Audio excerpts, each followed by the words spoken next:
cute, sexy, and fun. You're watching CSF Nation's own WMK TV, Channel 90.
We're back.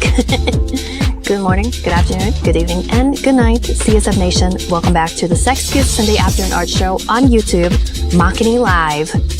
Yes, it has been way too long, and we are very happy to be back here on another Sunday afternoon.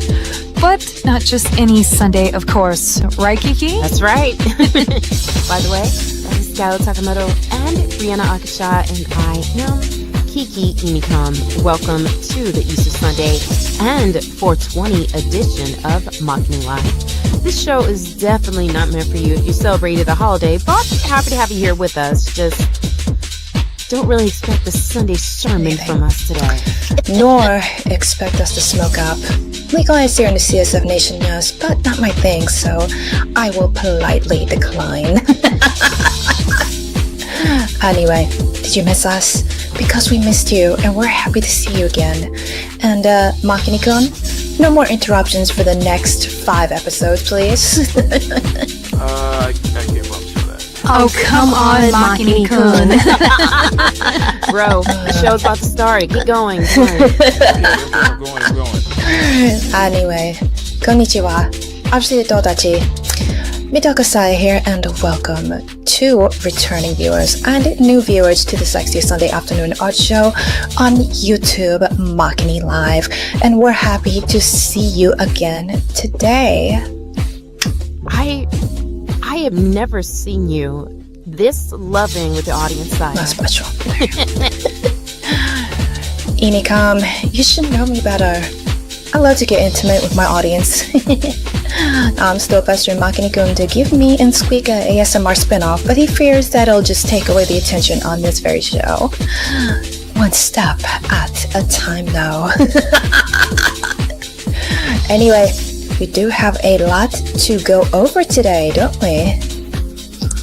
Yes, from some gaming news to Asmongold saying something once again and getting social media in another meltdown, to also talking about the recent Fantastic Four trailer. There's plenty to go over today. Oh, Makini-kun, you're not covering the Content Cop Crash out?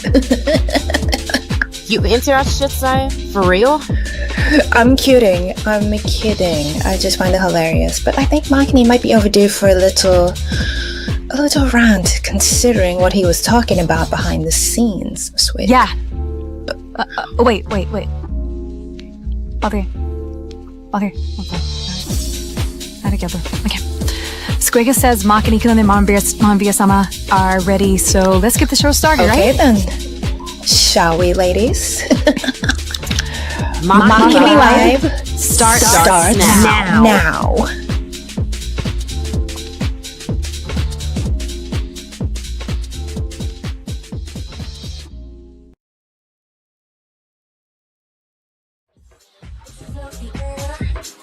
So rare, that thing got the flair, dropping pennies where explode the air. Everyone's so rare, that thing got the flair, dropping pennies where lights are flashing bright, turn it up all night, dropping pennies like everything's so bright. You look around, dancing to the sound, pennies hit the ground. Like he was world renowned. Never know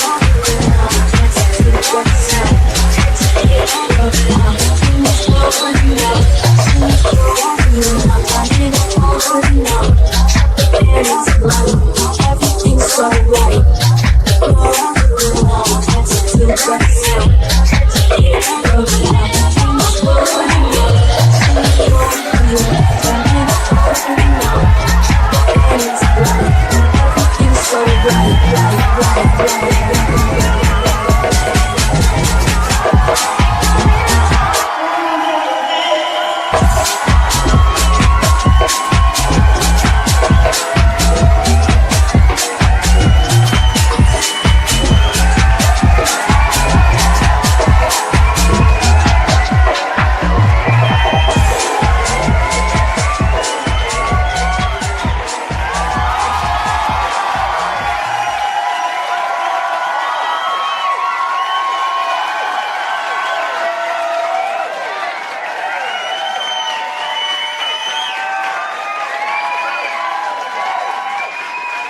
There we go. We're good to go.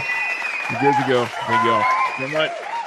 Yes, we are back after like 2 weeks. But I'm just good to see you guys again. But guess what time it is? Good morning, good afternoon, good evening, and good night, CSF Nation. I am Makini 90 Art Sermon Illustrator. Welcome you back to the sexiest Sunday afternoon art show on YouTube, Makini Live. Of course, I'm joined by my lovely co-host. For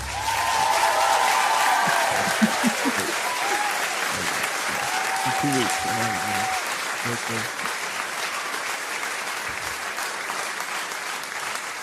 How you doing? How are you today? You know, I'm doing a lot better than I was earlier in the week. So you missed you missed the show. You missed the show coming back. I think that's what it was. You had the case of the something like the that. Makini Live withdrawal. We've been gone for 2 weeks. We haven't. Technically, you were gone for 2 weeks, 2.5 weeks, because you were dragged in for a little bit on this episode. Honestly, I did need those 2 weeks off because earlier this week I did have my gallbladder removed. It's something I've been struggling with for quite some time. We're not gonna go like heavily into this, but there is very few people I would wish a gallbladder attack on people. I mean, I'm petty that there are some people I would wish on, but not a lot. Mama Bear is going through a transformation. Okay. Absolutely. She's going to. Oh yeah. She's going to be the represent. She's trying to be the mascot. She wants to be the mascot of the channel. Yeah, and eventually you'll see me posting pictures like Dante and all of that. So exactly, and we'll just be like, and then what will happen next is that somehow she will be the 5th co-host. She will be the 5th presenter of Makini Live. So it'll be 5 girls presenting. Well, it's frankly a little overdue. I mean, I've been here before. She'll stand with the rest of the girls. Will just be like, the freak. Mama Bear, that's not. I hate to tell you this, but that's not part of the contract. That's not part of your contract. Okay. I'm co-host. They can introduce. It's okay. Okay. Exactly. So, yes, we have been away. Yes, we have been away for God knows like 2 weeks, and there's a good explanation here.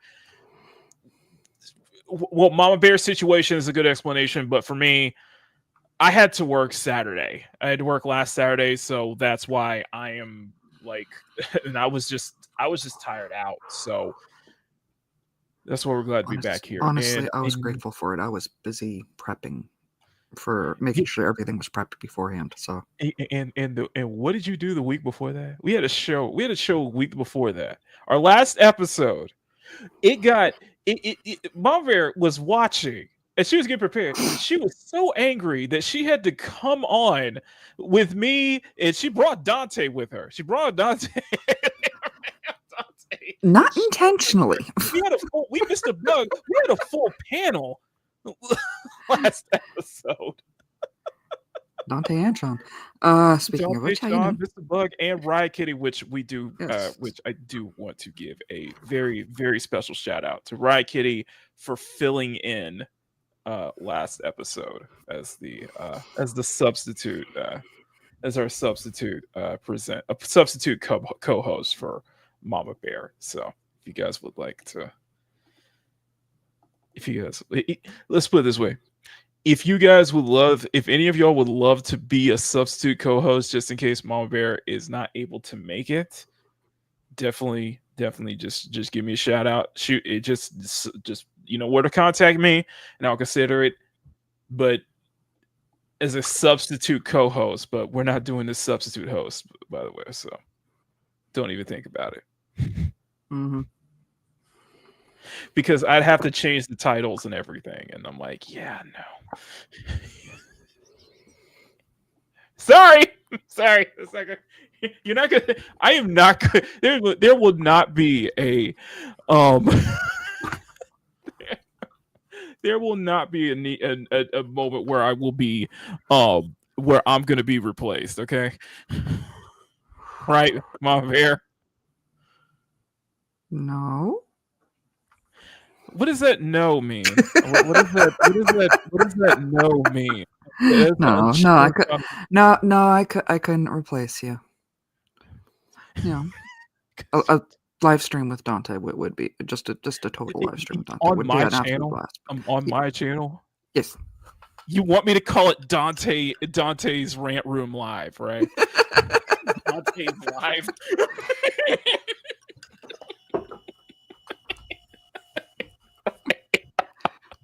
Is that what it is? This some kind of coup? Is that what it is here? No, I couldn't replace you on your own channel. Okay. Anyway, we got plenty to go over, and we got. I've officially. I will say this, my bear. I have officially come. I gotta highlight that. Which one? Tell your girl I love her. Who said that?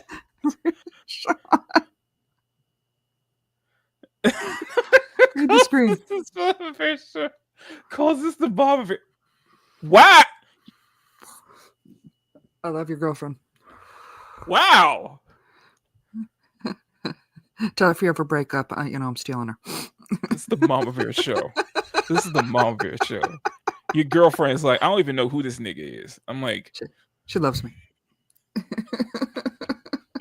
Excuse me. Favoritism on full display. Of course, I'm lovely.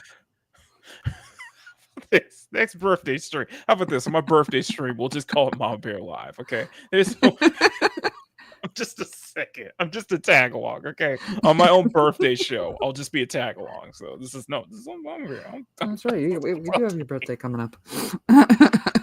No. This is your show here. I'm just a guest. So this is Mama Bear Live. So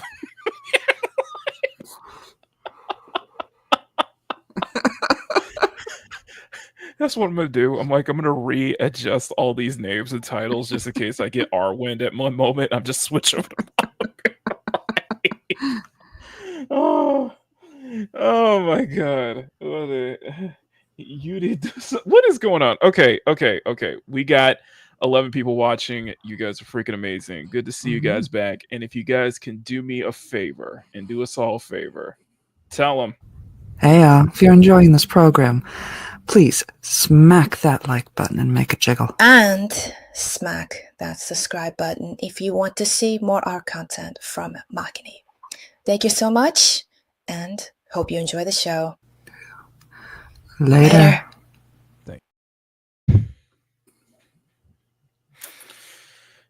Well, by the way, that clip is I think it's 2.1 million on Twitter, by the way. Oh yeah, and I'm sure the usual crowd are No, showing love for it. listen.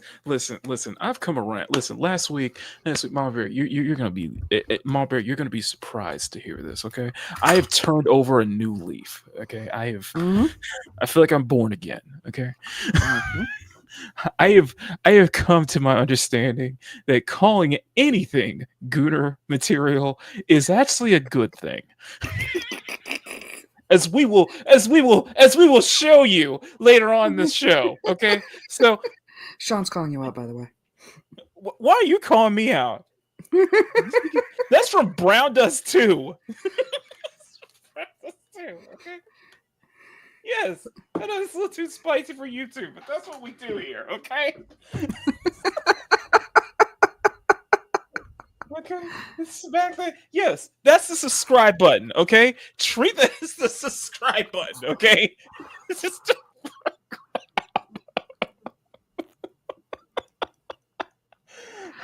it is on Easter Sunday. Fuck you, Sean.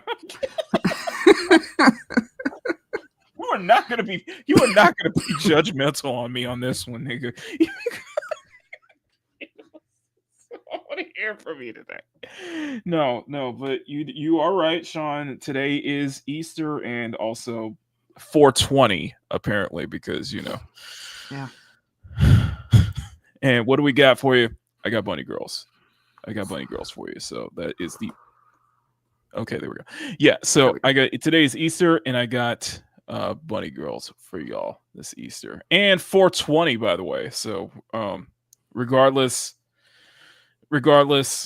if you do both, just do both responsibly. At least do it in a way that is legalized here, because here in the CSF Nation, apparently marijuana is legalized. Well, it is in my country, so.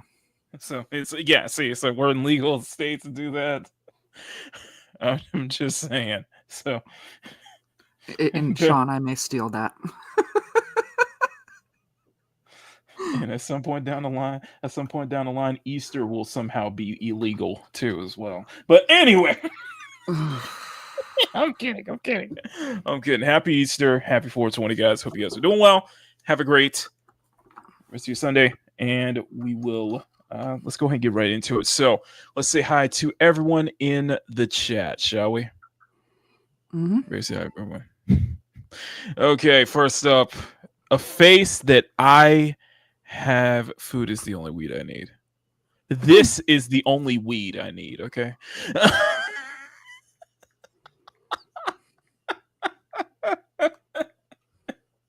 Anyway, Power, it's good to see you, my friend. Hope you're doing well.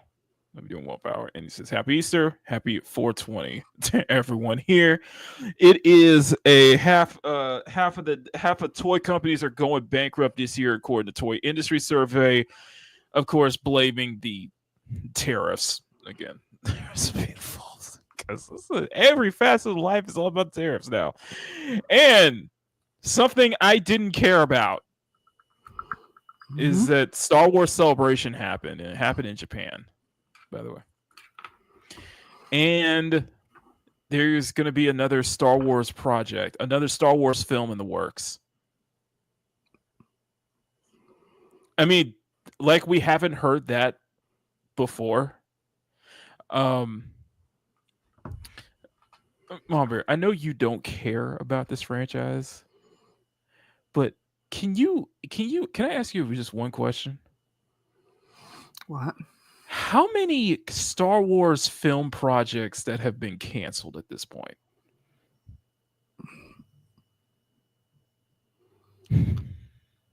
I honestly I couldn't tell you. I checked out of Star Wars right around the beginning of The Mandalorian, because of the toxic as hell Star Wars fanboys. One in particular, but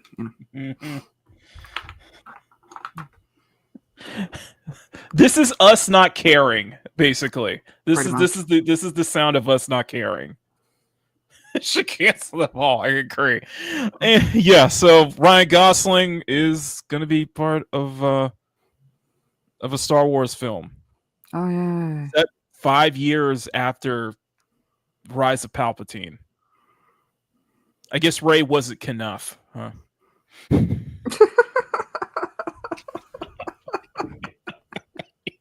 I knew that would get you. I knew that would get you. I knew that would get you. Okay.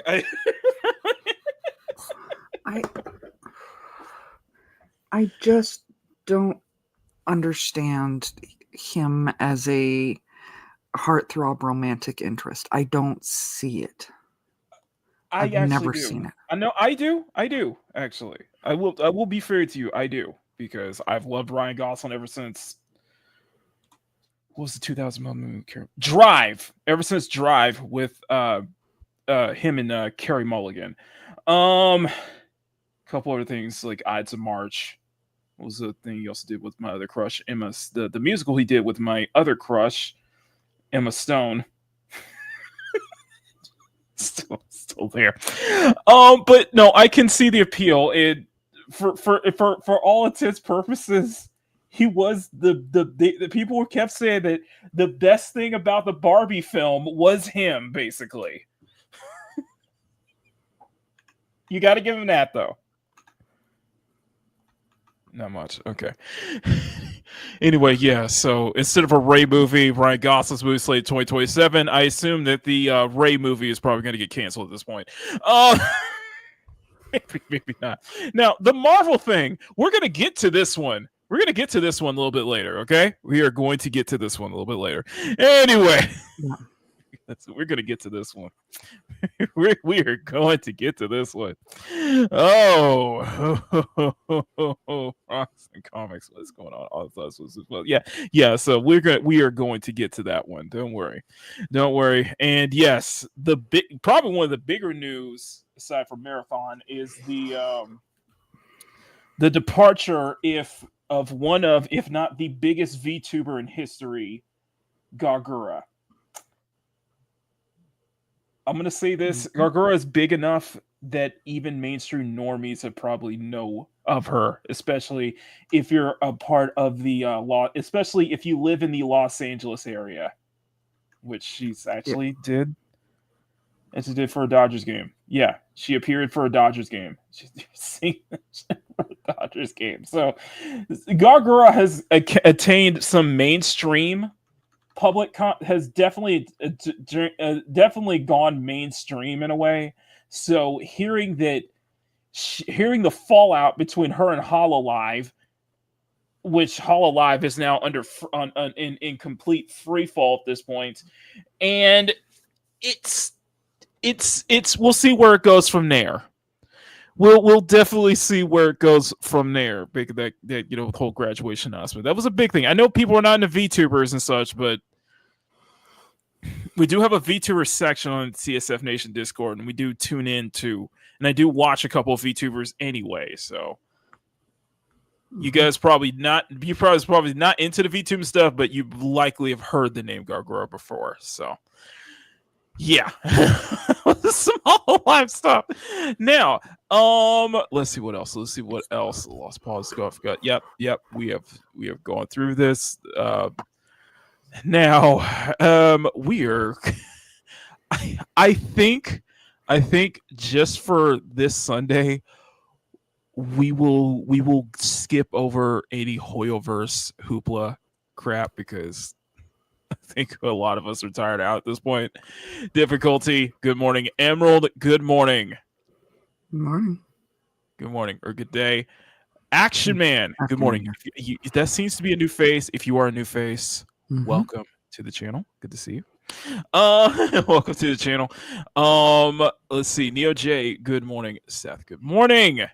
Emerald saying toys have been irrelevant to kids for a while. Toys are mainly for adults these days. Yeah. It's funny you should bring that up. So I want to share something here. We're gonna be doing some gooning today. Okay, we're gonna be doing some very gooning today, but for good reason. Because I have something I want to share with you.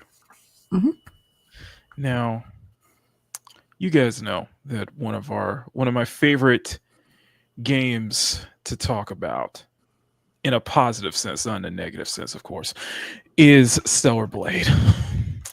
And I have some great news about that, by the way. Yeah. First off, the game has done so incredibly well. I am telling you this right now. The game has done so incredibly well that Kim Hyung Tae, the head of Shift Up, is one of the richest people, people in South Korea. Nice. Yeah. Nikkei, Goddess of Victory Nikkei acquired 2.1, I think it's like 1 billion as of this recording. Goddess of Victory Nikkei acquired 1 billion as a result. Stellar Blade has sold so much as well, and Kim Hyung Tae is now officially one of South Korea's top most richest billionaires. So he joins the ranks of Korea's 50 most richest. So we have to give a huge round of applause to Kim Hyung Tae for this one.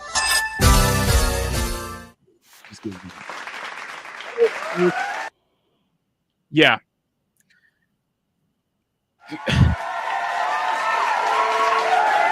Her gotcha title, Gods of Victory Nikkei and Stellar Blade joins the ranks of Korea's 50 richest.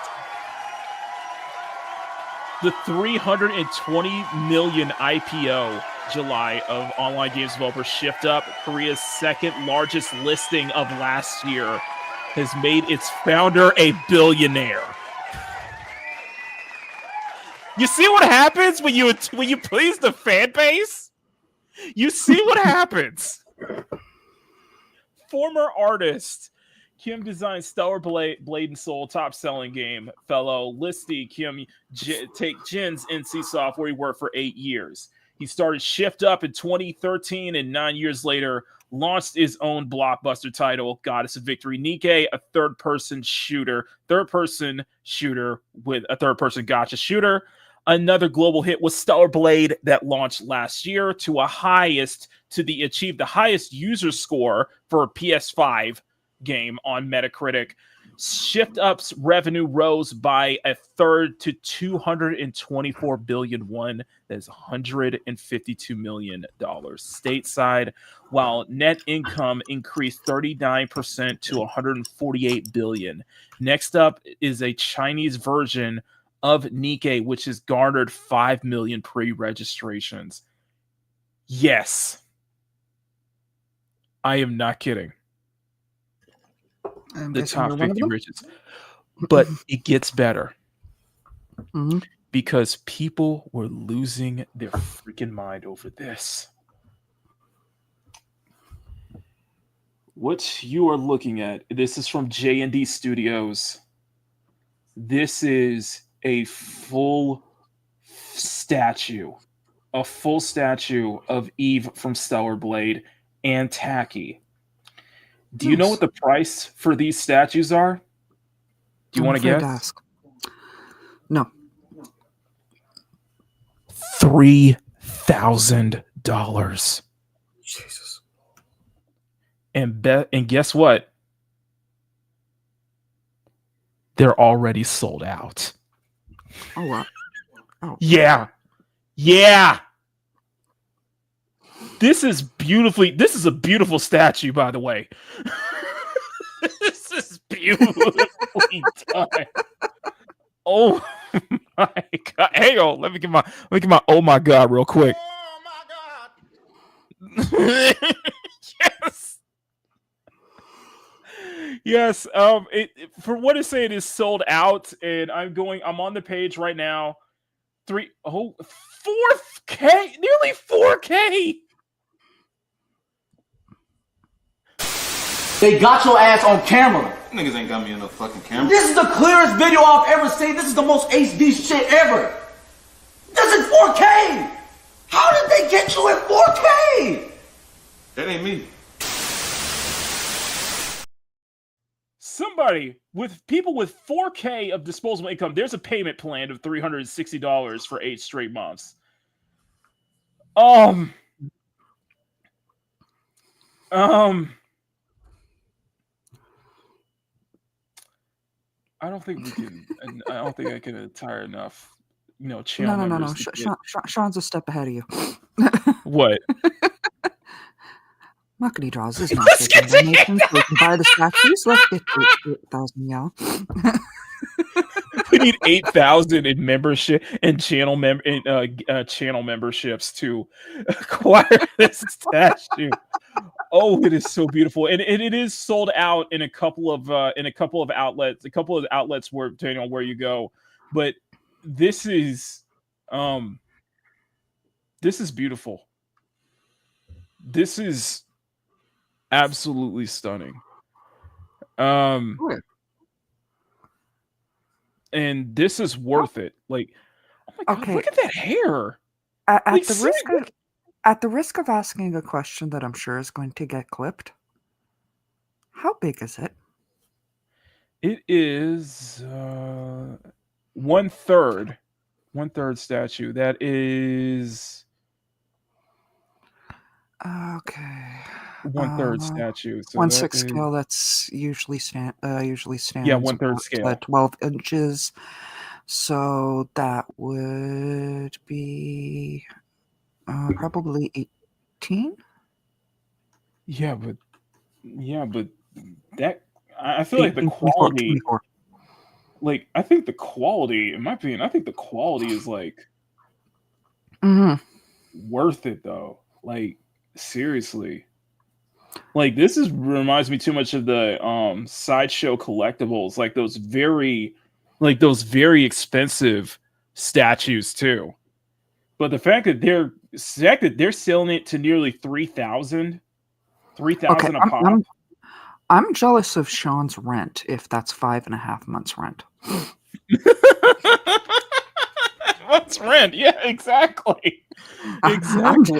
I'm jealous if that's 5.5 months rent for him. But this is beautiful. This is I'm That's too you know what? It's and the fact that it's sold out is well deserved, honestly. I think I mean that they're it's well absolutely deserved. stunning. Earned. I do know people that do collect Mhm. statues of these qualities. The ones I know usually fare into the Snyderverse type category, and Mhm. they're huge and absolutely gorgeous. I assume a lot of them would go for like what, 500 to 600. Hmm. A lot of especially the statues that I like, especially statues that I like, go for like what, 300 to 400 a pop. Yeah. Especially the sideshow collectible ones. But this is gorgeous. I just wanted to share this because that is Okay, yeah. Sean's got like ridiculously low rent, and I am so Mhm. jealous. Imagine you were given 4K and you had the choice to either feed your family or buy still a play figurine.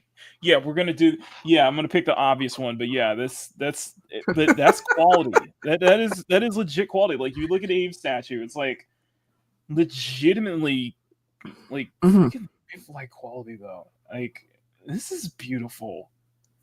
Like, I feel like it's so well deserved too, because Ooh, can we look up the one Max is talking about? I'm gonna get one. I'm gonna get an E for me, and then I'm gonna get a tacky one for Sean. No, the one I want, the one I'm curious is if they ever make it and we need to track it down, we will have to track it down and do a crowdfunding for it. Is if they make Mr. Bam, we'll have to get one for Sean. What do you say, Sean? One for me, one for you. I get the tacky one for Sean. That's incredible stuff. It is truly incredible stuff. I'm surprised as no one has created an anatomically correct Eve dolls yet. Parrot head, give it time. Give it time, okay? Guaranteed. From I know, like I'm the person that loves to watch the doll, a portion of the doll. Wow. In order to make a anatomically correct, yes, that is possible. You're watching this, right? Yeah. That is incredible how it's made like that, though. Like, I remember you used to do that when we started Makini Live back in the day, too. I haven't done eyeballs. Yeah, not eyeballs like that, though. I do keep meaning to get back into it. I've got some prepping I still need to do. You gotta admire, like, joking aside, you gotta admire the craftsmanship, though. Like, you got to admire that level of craftsmanship because, holy shit, like, I'm waiting for the toss of Eve. And I think there's supposed to be a Raven statue as well, and I'm like, oh no. By the way, one of my newest subscribers, I just want to shout him out real quick because I was doing a stellar, because I was talking about Nikkei on a community tab yesterday, and he was telling me, or they were telling me, let me go bring that up. I think it was Nemesis. Nemesis was telling me, they're on their New Game Plus playthrough, and I told them that, I'm on my 4th playthrough of this game, and I am very much excited for the PC launch of Stellar Blade. And yeah, I'm gonna play it live. And we're gonna play it live again, of course, with the mod support and everything. And I can't sing this. You know us. We can't sing this game's praise enough. We really cannot. And I'm looking forward to what's next from Shift Up. By the way,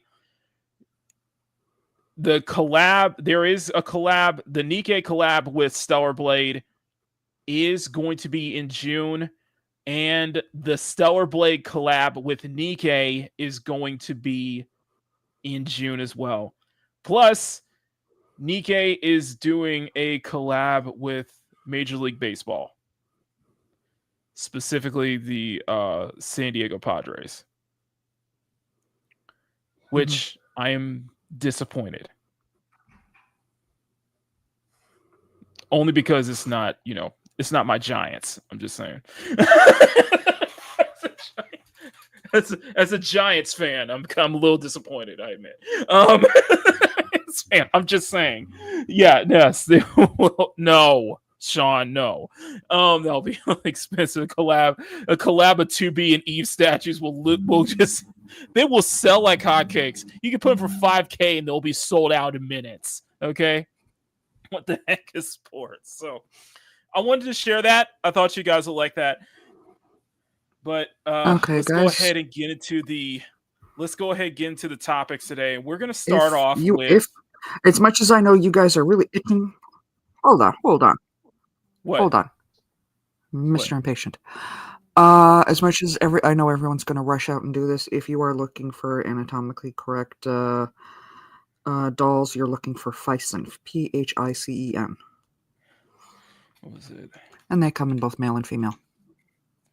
So apparently, like I said, they're doing. I think that's what I heard, that they're doing something with an MLB. Wait. Is that for real? Are they going to do something with? Yeah, that's what I heard, that they're doing some kind of collaboration with the. Okay, so here we go. Okay, so this was a part of the 2.5 anniversary stream, which will be dropping, I think, next week. They're doing an MLB partnership because anime girls love baseball, and they're doing it with the Padres and Dodgers. Mm-hmm. You know what? That's cool. That's cool. I would be really cool if they did that. I'm just saying, as a Giants fan, I'm a little disappointed. As a Giants fan, I'm a little disappointed. It's not my San Francisco Giants, but that is really cool. Plus, they teased the upcoming Nikkei Stellar Blade collaboration. That will be in June. So same time as Stellar Blade's Nikkei collaboration. They're doing all that. Plus, 2.5. Plus, they're also dropping 2.5, which I think next week. Looking forward to that, and I was talking about that on the community tab, so I'm very excited about that. Now, you ready to get into the topics? Absolutely. Okay, so let me start off with this. What you see a lot. We see a lot of stuff here. We see a lot of stuff that goes on, right, Mama Bear? Mm-hmm. And there's always that phrase, must be a Tuesday. Think of some things that you go, oh, must be a Tuesday. Just a Tuesday.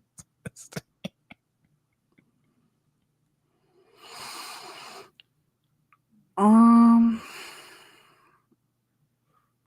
cute.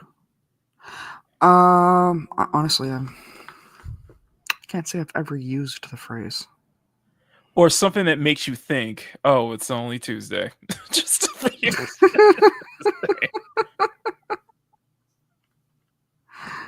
And that's my life most of the time.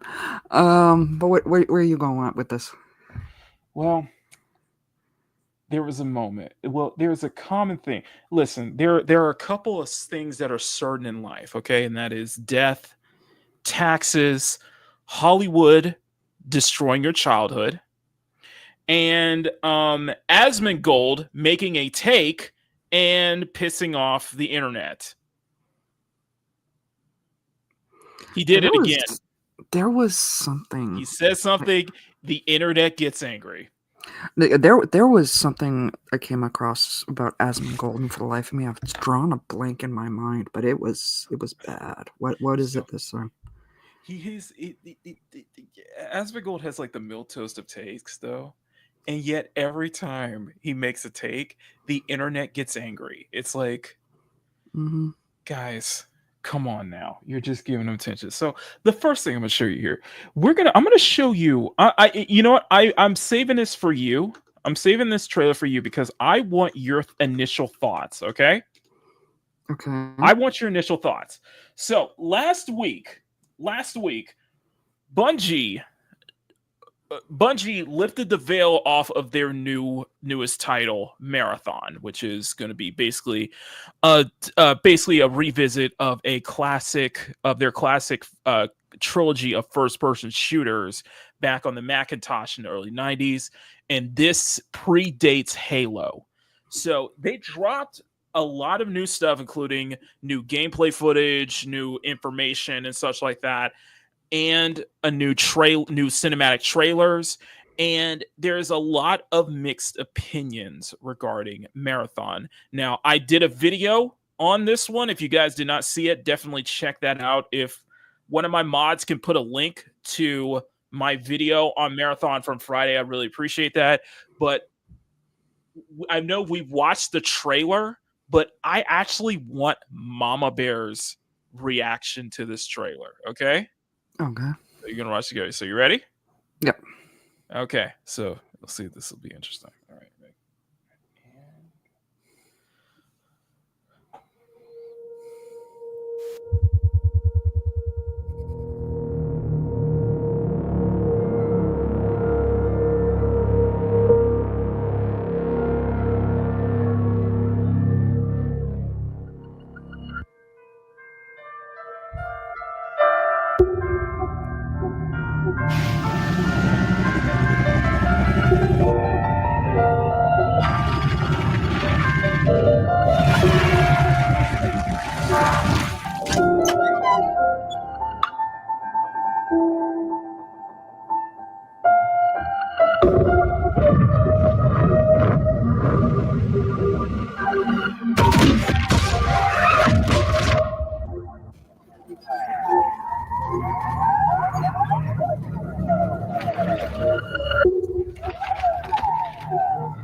So I felt on Thursday.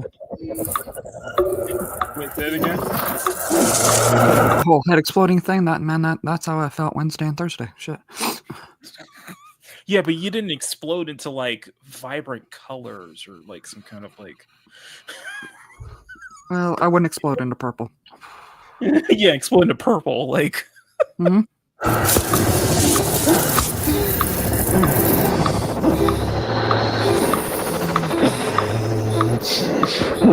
I don't think I've ever known her this cute.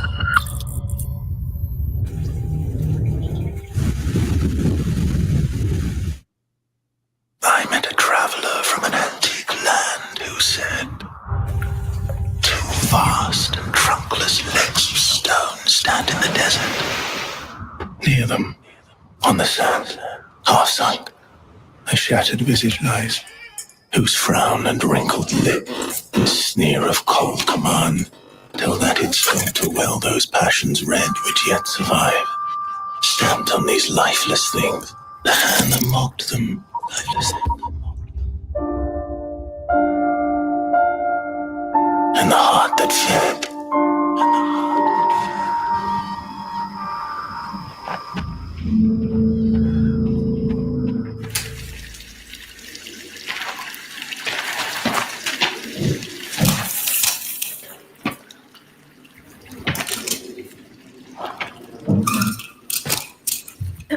Welcome once again. Once again. Answer you shall. please? Answer you shall. I mean, it feels just like what it is, right? Like $1 trillion. Like $1 trillion. Sakaguchi Genetics sent a reminder. Your shell repayment is coming up and will be charged against your line of credit. Yeah, I know. Do you mind if we skip the formalities this time? Got a big contract waiting down there, so. Understood. Let's proceed with your grounding exercise. Are you familiar with this item? That's my lucky charm. Yeah, it's supposed to be my lucky charm.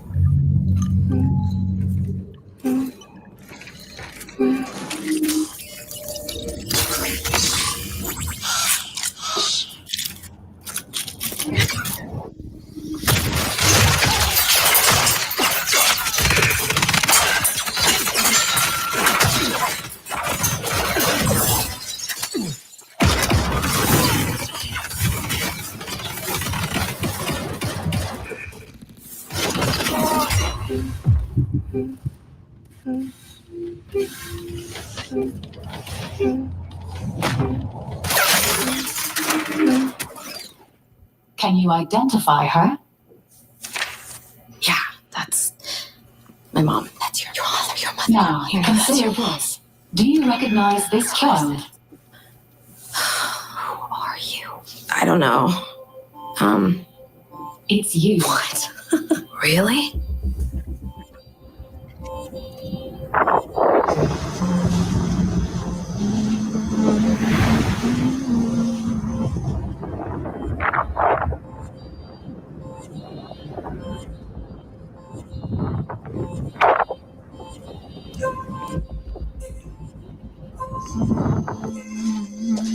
Hey, what's that you're always tuned into? Worth anything? I don't know, but I like it. It speaks to me. Let me listen. Yeah, go ahead.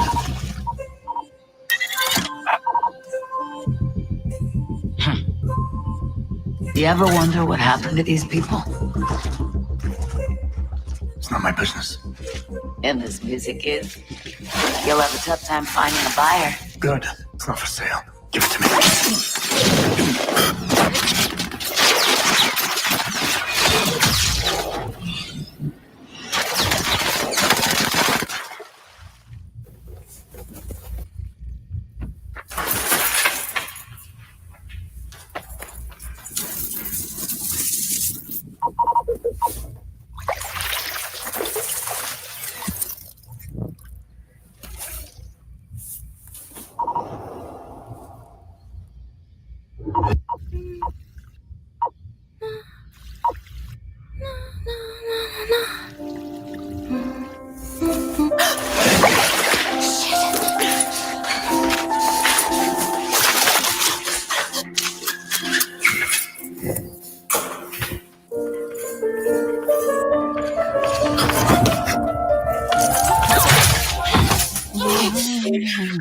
The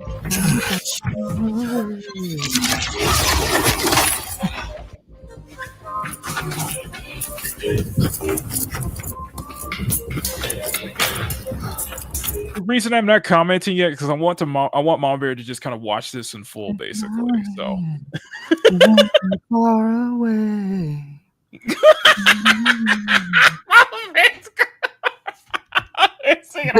Goodrich literally read my mind. You could take this, cut it up, and make one hell of an 80s video out of it.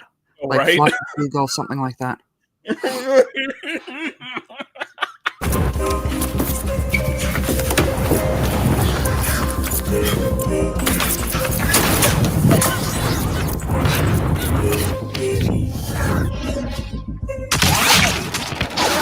Just don't turn you down.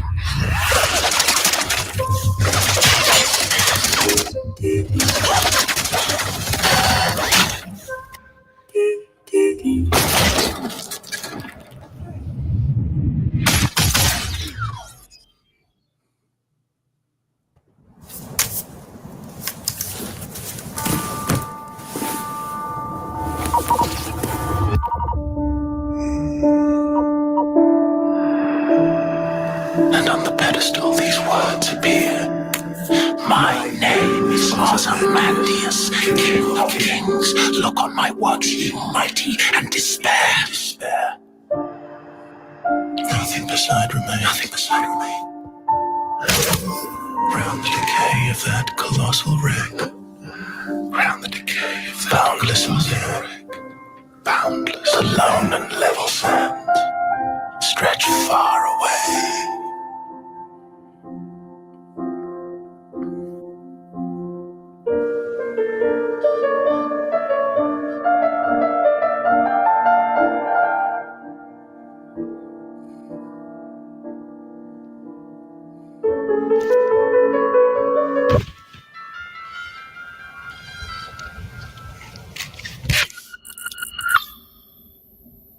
Do you recognize this child?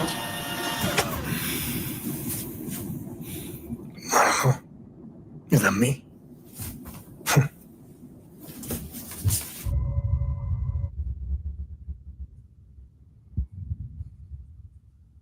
Okay, so 2 hours later. So, Mama Bear. What the hell was that? other than the world's longest and lamest without sound 80s music video. Like you said, play I Ran. Seriously. You could do a compilation of 80s music songs to that. At least it'd be halfway entertaining because it would have some decent music. It would have. So you have no idea what the hell was going on. Yeah. Listen, okay. Really, the only response I have to that is drugs are bad. Yeah, this looks like it. I would say this is a little. Some people, Grumpy was saying this is a little bit on the pretentious side. Very artsy. Very artsy, looking like an 80s music video. I would say it's a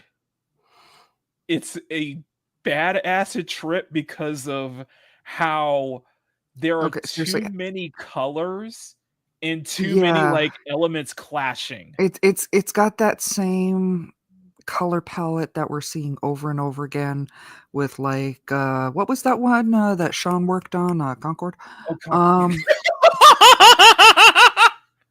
Why are they using this color palette over and over again? It's bright. And really, how long was this in actuality? Because this felt like 2 hours.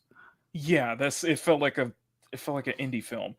Like I was saying this, like the problem I had was this girl because like this freaking girl, like she switches between colors and it's just there are too many elements clashing with each other. That was your problem with it? No. It gets better. No, let me explain. There are too many problems clashing with this. Like, there's so much going on here. There's so much like it feels like nothing is coherent. Nothing is complementary. Like the only thing, like I said, like aside from the visuals, which are interesting, the way it's shot is interesting. The only character that I thought was like coherent was this dude, only because he only got like 2 colors to work. It's only 2 colors, and it ain't you know, it's not like trying. Say again. But his design sucks. I mean, he turns around Yeah. and he looks like he has a diaper in desperate need of changing. Yeah. This other thing is that the characters look way too damn androgynous. Let's be honest here. It's supposed to be this supposed to set in a future where on this alien planet where they discover all these secrets here and such like that, and apparently it's transhumanist, as you know, humans have evolved beyond mortal coil, and we just use cybernetic, bodies, basically androids, basically. So And Elon's future. I look at it and it's a very mixed reaction, because you look at the trailer and it's like, okay, the trailer kind of grabs you, but then you look at the gameplay itself, and Jay the Concept did a great video on this. Jay the Concept made a video on this. A couple of people that made Kyle did some talks about this. This looks unfinished. This looks like this looks this was I've been waiting to find out if this was like some sort of mentally lobotomizing attempt at anime or what. Like, I think it's like there's a lot of there's definitely a sense of like, okay, you're trying to be all these different, like visually you're trying to be all these different elements, but they do not work. It just looks like this looks like a first draft. Like this would look like This tools. looks like the draft. No. This looks like the draft that you crumple up and toss it on the floor. I would do you one and better. Make the cat chase after it. I would do you one better. This looks like a game engine tool that you would see in Roblox or Fortnite. Because Fortnite and like Roblox are now used as like platforms for people to start making games off of. This looks just like that. Yep. That's why I say it looks unfinished. This looks like a first pass. And honestly, I don't think this game would even hit the mark in 2005, Sean. Not in 2005, no. Not in 2005, let alone 2025. That's why it's a very mixed reaction. But what got people angry, what got Twitter angry specifically, is the words of one specific person. And that person is Asmongold, okay? So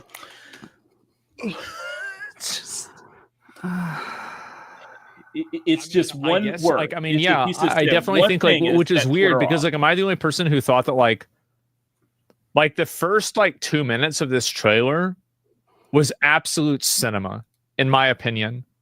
Like this was like fucking amazing. This was so good. Okay, and I really liked it a lot. And then it just kind of got weird with these characters. Yeah, no, I mean, that's it. And there's... Say it again. Thank you. I've said it before, I'll say it again. Drugs are bad, okay? Yeah. If he thinks this was absolute cinema. Here we go. You're going to love this. You're going to love this. This is what set Twitter off, okay? So just get ready. We're going to have to play this game and see kind of like what the use case for the game actually is, rather than just kind of writing it off, because I feel like Dark and Darker is a really great example of this, is that I don't know if I ever told people this. I know it's Tips did, is that we actually declined Dark and Darker for the OTK Games Expo, the first one that we did, because we thought the game was garbage. And there are a lot of games that look like... Here we go. It does feel like they basically turned... Like they've made it very much into Void looks badass. I don't think that any of the characters are really... There's potential here, but I'm going to say this with Void. That black and white dude, he needs some muscle on him. Somebody needs to change his diaper too. Like serious muscle. Be that interesting or cool. Yeah. Like honestly, if I look at this, oh, it doesn't work with this. If I look at this right here, oh God, what the? That's the in-game model, by the way. That's the in-game model of that girl in the trailer. Okay. What game do you think this reminds me of?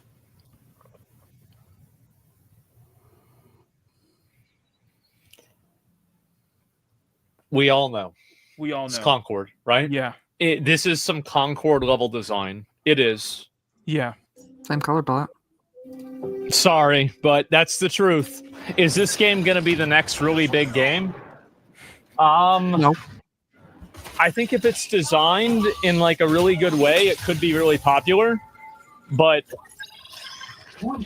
it's not like crazy. I would redraw the Void Dude, to be honest. I'd be like, I'd redraw a lot of them. yeah, And change the color palette. that would make him into a. It brother, just seems and like that's kind of okay, right? True. Isn't free to play, it's doomed. Yeah, and this is another component to it is that, and if I look up Marathon, here we go. Marathon is Alpha's application, completely unnecessary gender identity question. It doesn't matter, male or female. So we'll look at some of the people and like what people have been talking about with the game, because obviously that matters a lot too. And so anyway, you've had a lot of people that have been pretty negative about it, right? This is beautiful. This is not. I mean, again, make. Sean, I'll be up for that, bro. I would totally be up for that, man. Making characters that look really weird like this, I do think it's over-designed in a way that doesn't really appeal to anyone. I do, right? It's kind of hot. Yeah, I don't know about that. Really kind of depends. But like in a general sense, I think that Western game developers, and this is just like a huge problem, Western game developers are like almost afraid to make conventionally attractive female characters.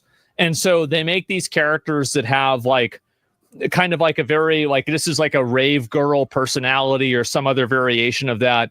And they're not just using a traditional, you take a hot girl with decent proportions with a pretty face and just go with that, right? And so, right, it's very androgynous. Yeah, and I feel like a lot of the female characters that are made in like Western development studios do have like an androgynous vibe to it. And I find it to be kind of off-putting. And I think it's really a big shock when you see it compared to like something like Marvel Rivals, because I think Marvel Rivals, the style quality and everything is just a lot better. Like this is okay, but I just don't really see this being. It looks like a PS1 I don't game. see this being appealing. Like, whatever that's on the right, that looks like straight out of a PS1 game from like the late 90s to early 2000s. Okay, PS1 Like, never seriously. had this graphic quality, but No, but a CG, but like a CG introduction though. again, Think of it in that way. I don't think any of us would. It's giving. Crap. What's the monster from Stranger Things? Fuck. Kind of The giving way that. it's lit. Okay, let me explain. The way it's like that, it feels like a low grade PS1 quality. Yeah, I'm with Parrot Head. More PS3. Right? Like, I mean, it this isn't like, I don't see people wanting to cosplay these characters. I don't see people like really being that interested in them at all. They don't have like they're not compelling in a way. So yeah, I mean, I think that's like, that's the main thing that I usually go by is like, are the people like, will people cosplay these characters? No. Maybe this one a little bit, but probably not even that. And so some of the other armored characters are pretty decent, and you see like a lot of comparisons of this as well. But yeah, just no. I just, yeah, if you want a hot girl, just make one. Yeah, it's just not. It's a little bit weird, right? And people will cosplay Concord characters as a joke. She looks like Yolande Weiser, the one in Die Antwoord, I think. I think it's the band. Antwerp, yeah. If I'm thinking of the person you're thinking of. But yeah, that's. I mean, I can see why you say that for sure. But and John Concord, yeah, exactly right. But just okay. Anyway, so in general, I think that the character design is lame. Again, I can definitely see why people are comparing it to Concord. It's very it's like it's weird in a way. Yeah, it's terrible. Yeah, it's like I don't know why like American game studios have such like I think the reason why, and like maybe this is just like me, we're gonna get to the like part, you know every okay? problem looks like a nail, but like I think the reason why is because they don't want to push traditional beauty standards with games, and so they try to create these like weird androgynous characters that are still compelling, and I just think that doesn't land with a lot of people. It doesn't land with people. It doesn't resonate with anyone. And I think it's weird. There's no grit to it. Yeah, exactly. And it's like like in my opinion, like there are some exceptions, but I think that as a general rule, if you can't tell what gender a character is, you've made a mistake. You've made a mistake. It's nobody wants to see that. People are not interested in that. Like, yeah, you should have some femboys and some some, you know, like femboys and tom girls. Like, yeah, for sure, a little bit. But in a general sense, it's just not something people are very interested in. They're bots. Well, I'm not really saying about the bots. Well, what about yourself? There are no gender. No, people identify and they're going like these characters are absolutely gendered characters. Mm-hmm. And this is the problem is like if you the fact that you think that there's even a discussion about that shows that there's a big problem. These are absolutely gendered characters and everybody is going to play it with that mindset like in the front of their mind. And so if you don't do that, yeah, 2B's an android, but people can tell what gender she is. Yeah, exactly, right? And so again, I just think that if you make characters like this, they're going to be very unappealing and people aren't going to really resonate with them at all. And it's off-putting. And I think that's another really big component to it that a lot of people might not understand is that when somebody sees a character design that looks weird, like this, for example, I think this is like kind of fine, but like in general, if they see a character design that looks weird, they won't want to play the game. Mm-hmm. That's it. They're just not going to be interested in the game because it looks weird. And so, okay, screw it. Yeah, exactly. And again, like I think that pretty much every single circumstance, it's always a bad idea to make characters that are not conventionally attractive. Because this is, again, this is a shooter game. And shooter games are going to be primarily played by men. So if you're making a shooter game that's primarily made for men, then you should make sure that all of the female characters in the game are fuckable. And I know this might sound crazy to say, but I'm just going to say it. That's what you should do. Can you spot the point where that let me ask you this. Do you think he's right in some ways? I hate admitting he's right. Okay. Do you know where the point that he's right? Yeah, I know the point that pissed people off. That's the point that pissed Twitter off. Yeah, no Twitter shit. was pissed off. Yeah.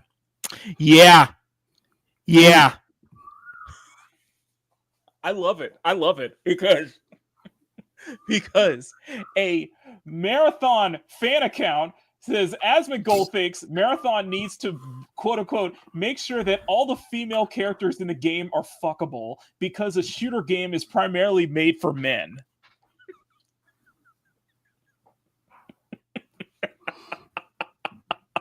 Uh-huh. Listen. And I don't see the issue with that because I don't see the issue with it. No, true. I don't see Are there women? here. Are there women that play shooter games? Yes. Yes. But majority of players of shooter games are men. That is an actual fact. And I'm sure we could actually look up the percentage online, but I'm elsewhere right now. This caused a meltdown of epic proportions here. I love it. I was looking through many of these quote tweets, and they're very funny. Get me the hell out of here. Why the f this is criteria? This is rage bait. They are pixels. Stop it. Gonna be honest, as a man, I don't give a flying frick about a character in a video game unless within comic standards for quote unquote hot. But because I'm not a weirdo, you're just playing in first person. You're gonna see your gun. Mm-hmm. Yeah, but even in but even when you're looking in first person, even in first person games, like Overwatch is first person, and yet it still had conventionally a very appealing designs, though, despite the fact that you're in first person. So you can see the other players in first person. Oh no, here this the assigned character does not negate gameplay. If anything, it's the cherry on top and keeps some games pluttering alongside their middling, boring gameplay. See the First Descent. It works for rivals in Overwatch. This is what this N-word does after being tapped by a sniper. Very, very, very mature response. And of course, shooters succeed with hypersexualized women. It's not Asmongold's brain rot at all, but where pointed that he's not wrong though. You make good point. You make a good point. Yes, Halo. Yeah. Halo, Counter-Strike. Yes, and I do agree. Rainbow Six Siege. Those are all successful shooters, and they're primarily male characters though, because you're missing one point though. You're kind of missing a point. You notice how in a lot of the most successful shooters, the male characters are very masculine. Yeah. You notice that? Mm-hmm. You notice that there's masculine features. If you think about it, Halo was a power fantasy. Like, if you really think about it, Halo is a power fantasy. You know? Just saying. I'm not playing. Of course. We're getting to the incel. I love the incel responses. I love it. Design a game to ugly characters. Criticize design. Gamers criticize choice. Ignore gamers. Gamer goes on to be a critical success. Does this game exist? Agree. Can this guy just get the platform? He's also so useless, so lame. I love this. I'm gonna say 100% smash, and Asmongold needs to stop talking. Also, all of these characters. Okay. Whatever you say. You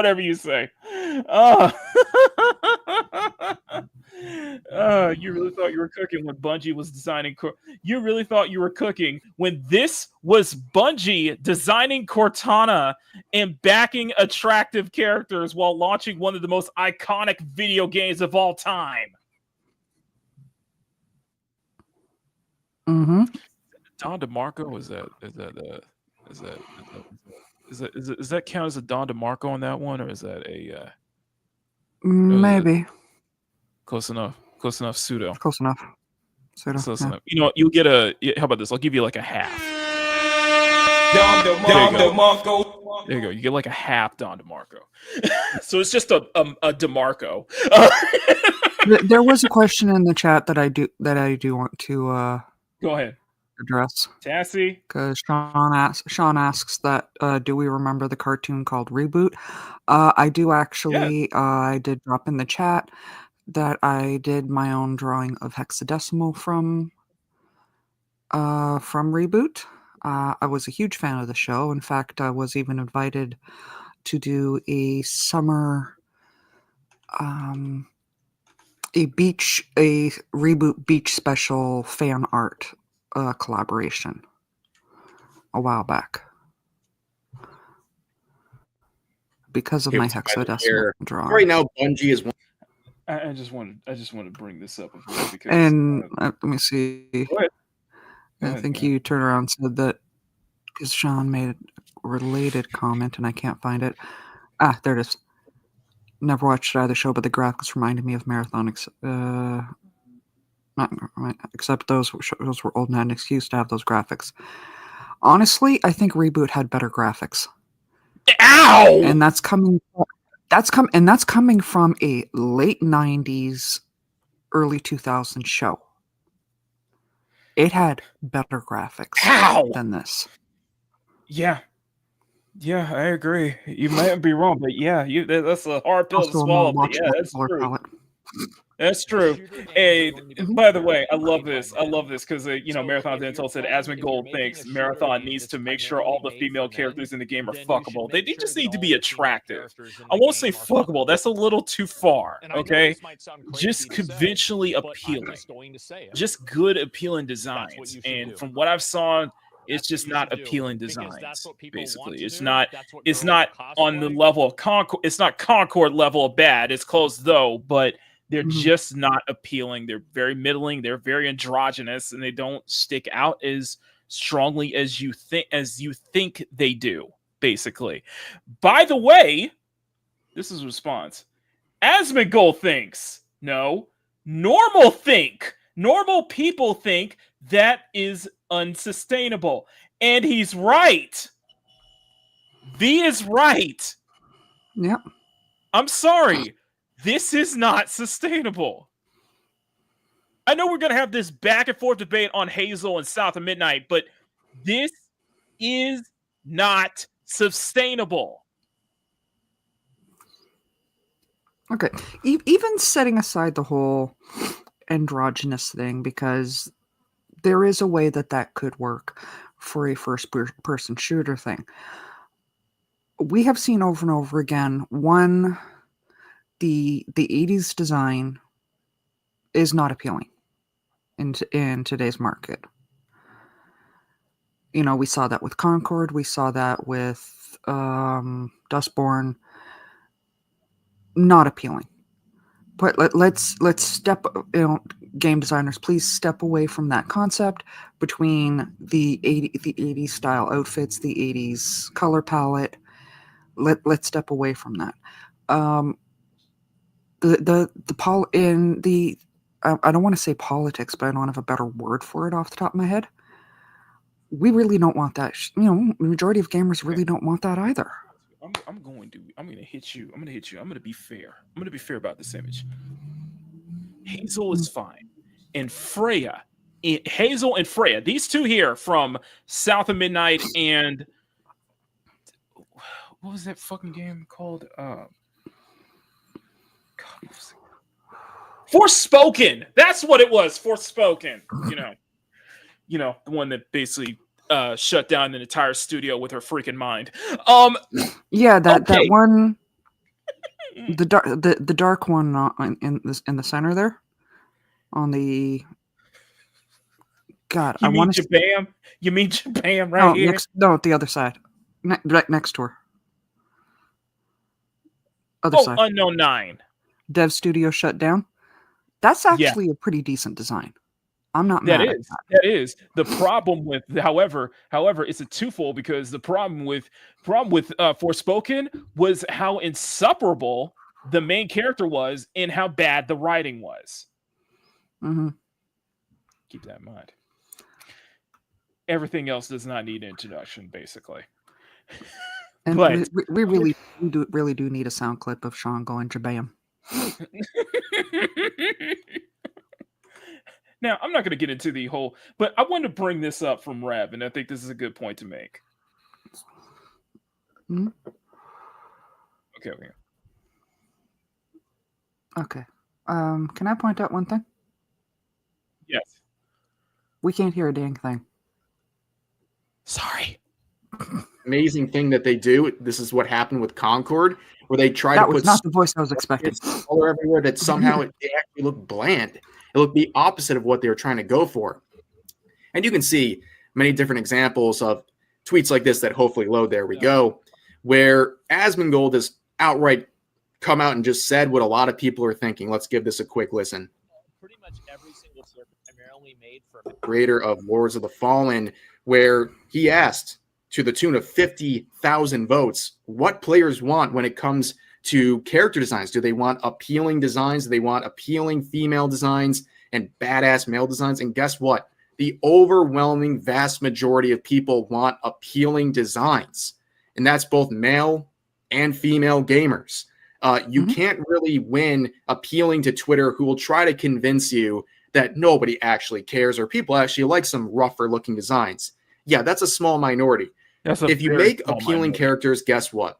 You appeal to people who want those designs, and also you satisfy the people who don't care one way or another.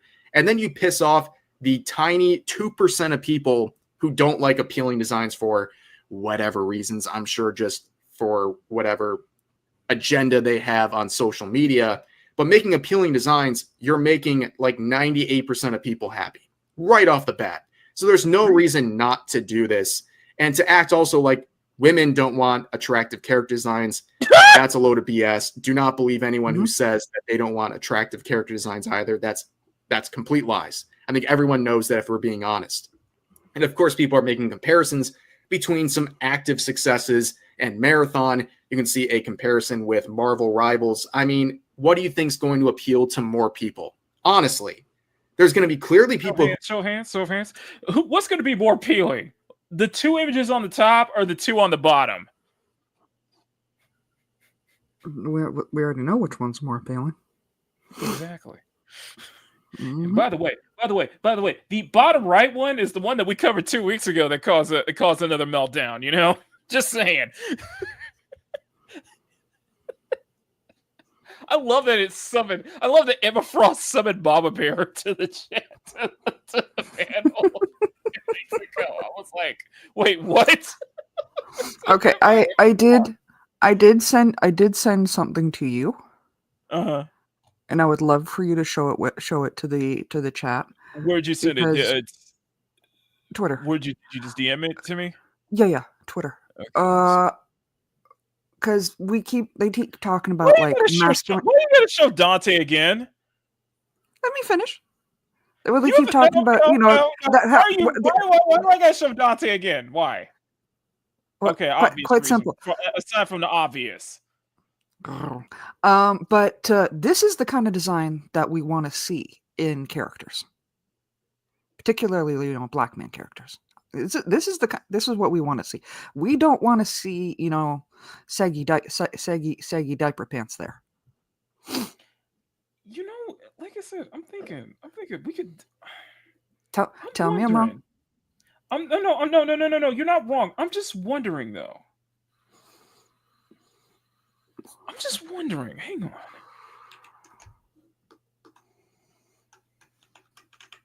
Let me go back to that trailer again. I'm just wondering.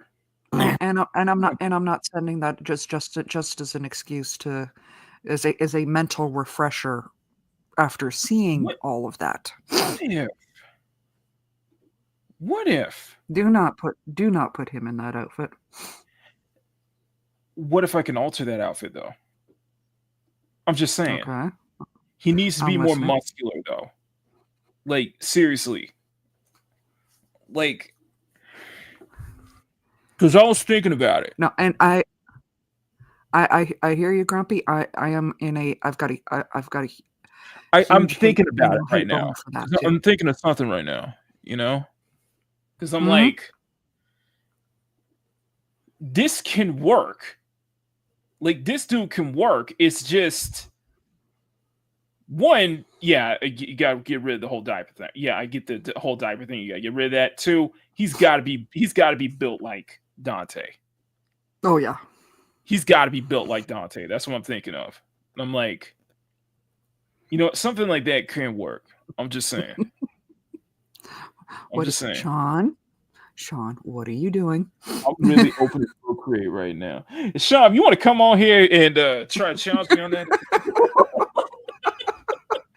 Because I was joking in his chat the other day when he was working on Dante from Devil May Cry. I'm like, so when are you going to draw our Dante?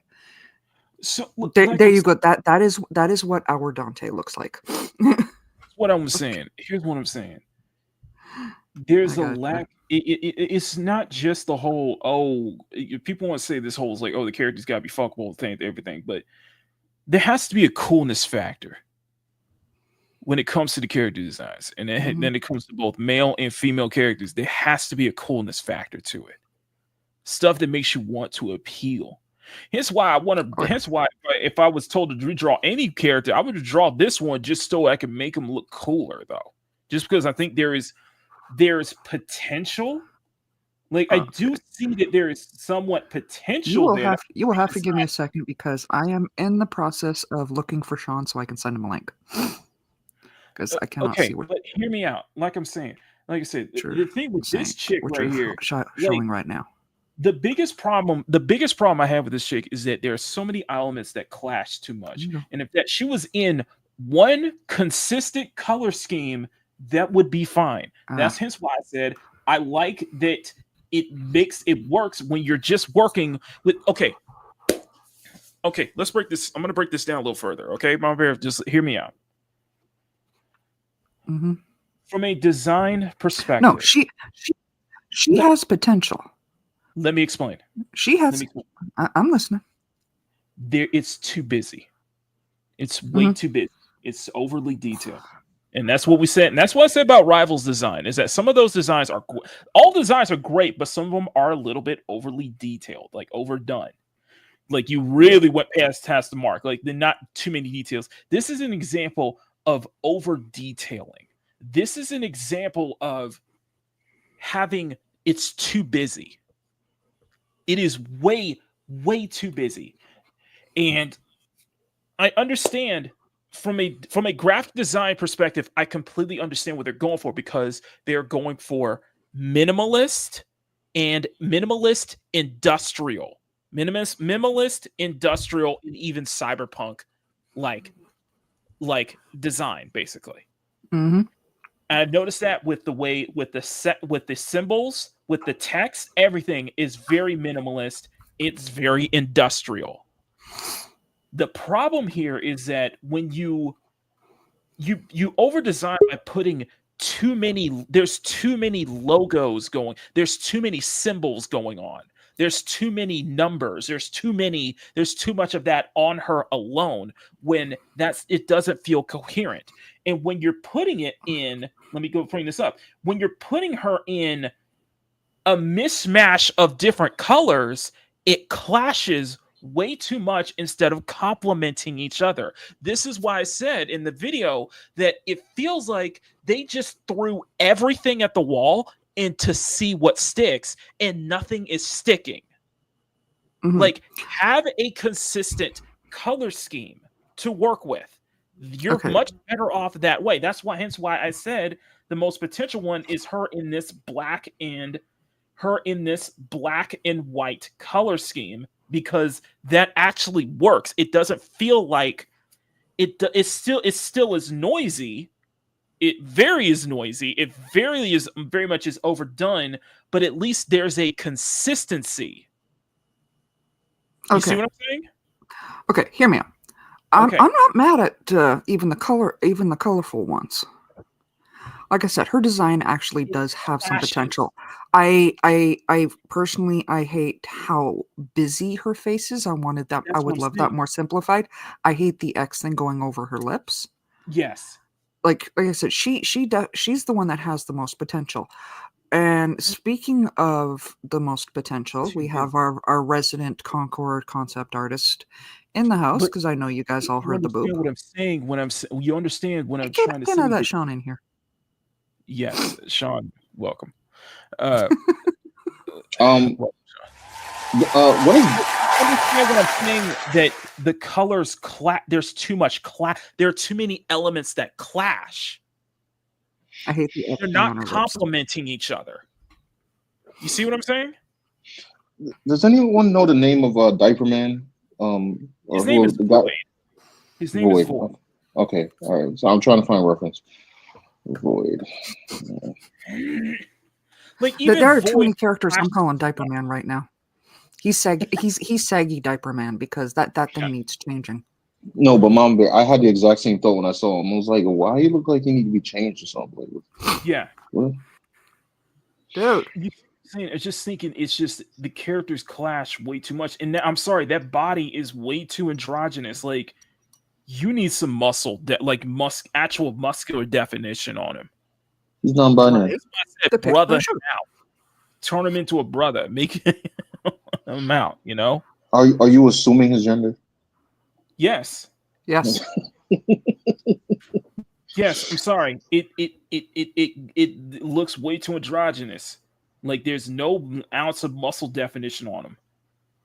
Like Okay. even if you're a sniper, let me be honest with you. Even if you're a sniper, even if you are a sniper character, you got to have at least some muscle on you. You got to have at least some masculine definition on you. Well, unless I mean, he's a robotic character. I ain't saying he needs to be ripped like Dante, but come on now. I'm No, I also think it's the graphical system too, because I mean, we all think the Crow is cool, and he had no muscle definition. They just don't know how to render anything cool. Well, Yeah. no. Brandon Lee did have some muscle definition. Yes, he wasn't ripped like our Dante, and I'm wondering how many times I say his name before he actually shows up. Is this like Beetlejuice? I can hope. Candyman. Hang on, hold on. Hold on a second. I'm going to bring up Eve and Tacky for a bit. Okay, I'm going to bring this up, and this is going to be my argument. I want you to look at it because you can say the same thing about Eve and Tacky's design. Because if I cannot get this button out, why can I not get this shot? Okay, hang on 1 second. Okay, let me bring this up. Okay, so do they not have a full body shot of this stupid character Void? Like I don't. Oh, here we go. Okay, I'm gonna bring this up. I'm gonna bring up Eve's design in Stellar Blade. Okay. Yo, Void is wearing stockings. No, hang on. Just hold on. I'm gonna explain. No, my brain. I'm getting a stroke looking at this right now. Okay. Not your thing, Maki. I'm trying to look at reference. I know what you're talking about. Okay. You guys listen. I want you guys to listen to me real quick about this. Okay. Listening. Because Eve. Because you can make that argument when I say that they use a lot of minimalistic design. And this is, if you guys don't know what minimalist is, you guys should be. But this is minimalist. This is minimalism in terms of just graphic design. This is minimalism, okay? Yeah. It's very popular. Minimalism is very popular now. It's very popular. It's commonly used. You guys notice with the heavy use of larger numbers and such like that. This is minimalism, and what they're doing is minimalistic. And I did like some elements where they are using minimalistic, using the numbers and symbols like that. And you can make the argument that Eve in Stellar Blade and a lot of Eve's suits utilize a similar pattern in a way. They actually use, if you take one good look, take one good look at Eve's suits. They actually use numbers, letters. They use barcodes. There's actual branding on her suit. And the thing is with Eve's design is that, and it goes for a lot of the angels.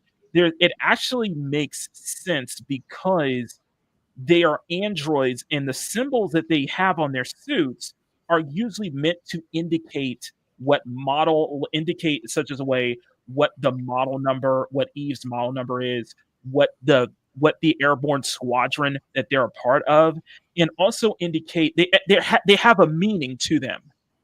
Like when you see the logo number patterns for, say, of Eve's airborne squadron, that actually makes perfect sense. That actually is a reason behind it.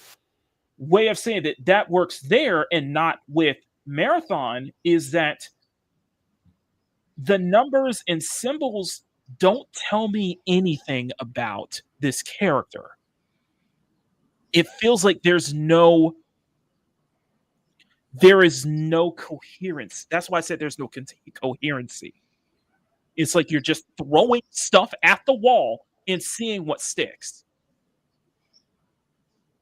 And I feel like if you want to put numbers and symbols on your design, they have to have some kind of meaning in some way, shape, or form. If you're going for that overly designed minimalism aesthetic, you see the arrow symbols here and such like that on some of the robots. I mean, in all credit though, Stellar Blade is not minimalist at all. No, it's not. But there's a similarity to it though. Oh, you're talking about the use of the numbers and the letters and. I think here it makes no sense why a design in like Stellar Blade and even Nikkei actually makes sense. I'm too exhausted about it. Okay, thanks, difficulty. And Snowed Up, thank you for the $2 super chat. I will get to you later, okay? But that's what I'm trying to say, basically. Like if the face wasn't too busy, and if the number symbols had some kind of meaning to them instead of just being minimalistic for minimalism's sake, or over too busy for busy's sake, then I would get with that. And there's probably some lore reasoning behind it, but it feels incoherent. Whereas when you see a character like even a lot of her different suits that have different numberings on them, that have different bits of detail, little symbols and details, they're not, one, it's not overdone, it's not overly done, and two, there's a coherency to them. That's what I'm trying to say. Yeah. Like, let me give you an answer. So you're not a fan of the MySpace coloring then? No, that's not too much. Okay, let me bring up, and I'm gonna get to you, Sean. I just want to bring up one more example. No, you can keep going. I'm still having an aneurysm over here. Draw all over it. What the Let me hell? bring one of the most common ones that I use is Skyla. Okay, this is Skyla's previous design, and yet I use different symbols there's a meaning behind each symbol, and there's a little wink and nod to each symbol. There's also a meaning behind it because it's not overdone. Mm-hmm. Think of this design an outfit like this in Marathon. Could that fit? Could that work with a cyberpunk industrial aesthetic? Okay. Go ahead. Sorry. Like I said, I do love her outfit to a degree. Mm-hmm. Like if we can find like actually the character. Yeah. Any of these were. Here's the problem. Okay, here's the problem though. Here's the problem. Like I said, even the colorful one. I do like her outfit. Let me bring up. There's too much going on.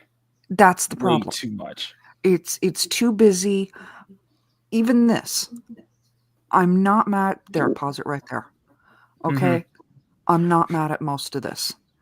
The whole face thing needs to be pulled back a bit. There's too much going on it. Yes. Please, for the love of God, get rid of the X's. I don't care about the blue lipstick. She looked like an evil geisha or something. I would change the color of the blue lipstick. It's just not a good design choice, period. Blue lipstick is their favorite, man. No, with the blue lipstick with the arms and legs and some details on the shirt, I'm not mad at it. I'm not even mad at the pink gloves with the mask, with the pink on the mask. That square in the center, I don't know why that's there. That needs to be pulled back a bit as well. The baggy t-shirt thing that she's got going on, I do love that. It needs to be pulled back a little bit design-wise. Give something for the eye to rest on. It needs to be pulled back a bit more, though. Yes. I have a question. How many? Not a little bit. It needs to be pulled back more. How many colors are in that? To be honest, I would change the color of her hair spikes. Let me explain. Of the spikes on her headband. It's pulled. It needs to be pulled back. You say pull back a little bit. I say it needs to be pulled back more, way more than that. Yeah. Like seriously, needs to be pulled back. There's no pull it back to the recycling bin. Let me explain. Okay. Let me throw at you this. Mm-hmm. When you take one good look at the still, where is your eye where's your eye point towards? Where direction is your eye going? That X mouth. The way I see it is that if my eye is going in too many different directions That's my without point a exactly. focal point. Sorry, say it again. No, and that's my point exactly. It's If your too eye busy is of a going- design. You need to give places for the eye to stop. It's too busy all at once. Yes. Also, here's this. So we're gonna bring this up, and there's a texture her. She's carrying a cape or something. That's even makes it. Honestly, it makes it worse. Like, is she carrying a sweater or something on top like attached to her backpack? Yeah, we're gonna Edna mode this shit. No capes. Yeah, like cute outfit. I love the boots, the leggings, the baggy t-shirt. It's just the t-shirt needs to be toned down design-wise. The mask needs to be toned down. I love the blushing on the mask. A light blue detail maybe in the center or whatever. Take off majority of those markings though. And I would reduce the number of the spikes on the headband and probably change the color to like a pink or a blue, or ombre it from pink to blue. Using those color palettes. There's also too many graphics. There's too many symbols. Mhm. It's too busy. Like, it's like you're trying so hard to stand out. You're trying so hard to stand out, but it's in the worst way though. Yeah. This is over design. This is over design to a T. Okay, it's can't work. It's just Saggy butt man. okay, is that supposed to be a sweater that's like attached to a backpack or something? Not a clue. Don't care. It's gone. Yeah, it's I thought those were like tentacles or something. This ain't on the level of Concord level bad, but this is incredibly weak. It's like Concord, but less embarrassing. It is less embarrassing because with Concord, And sorry, go ahead. With Concord, it's bad in a level that it actually grabs your attention on how badly designed, not just appealing, but badly designed. That you did this clearly. You put representation, you put activism, you put all of these things in front of actually those were at the forefront, and an actual good character design was second. Hence why there were so many people redrawing the hell out of your characters just because of how shitty they were. Yep.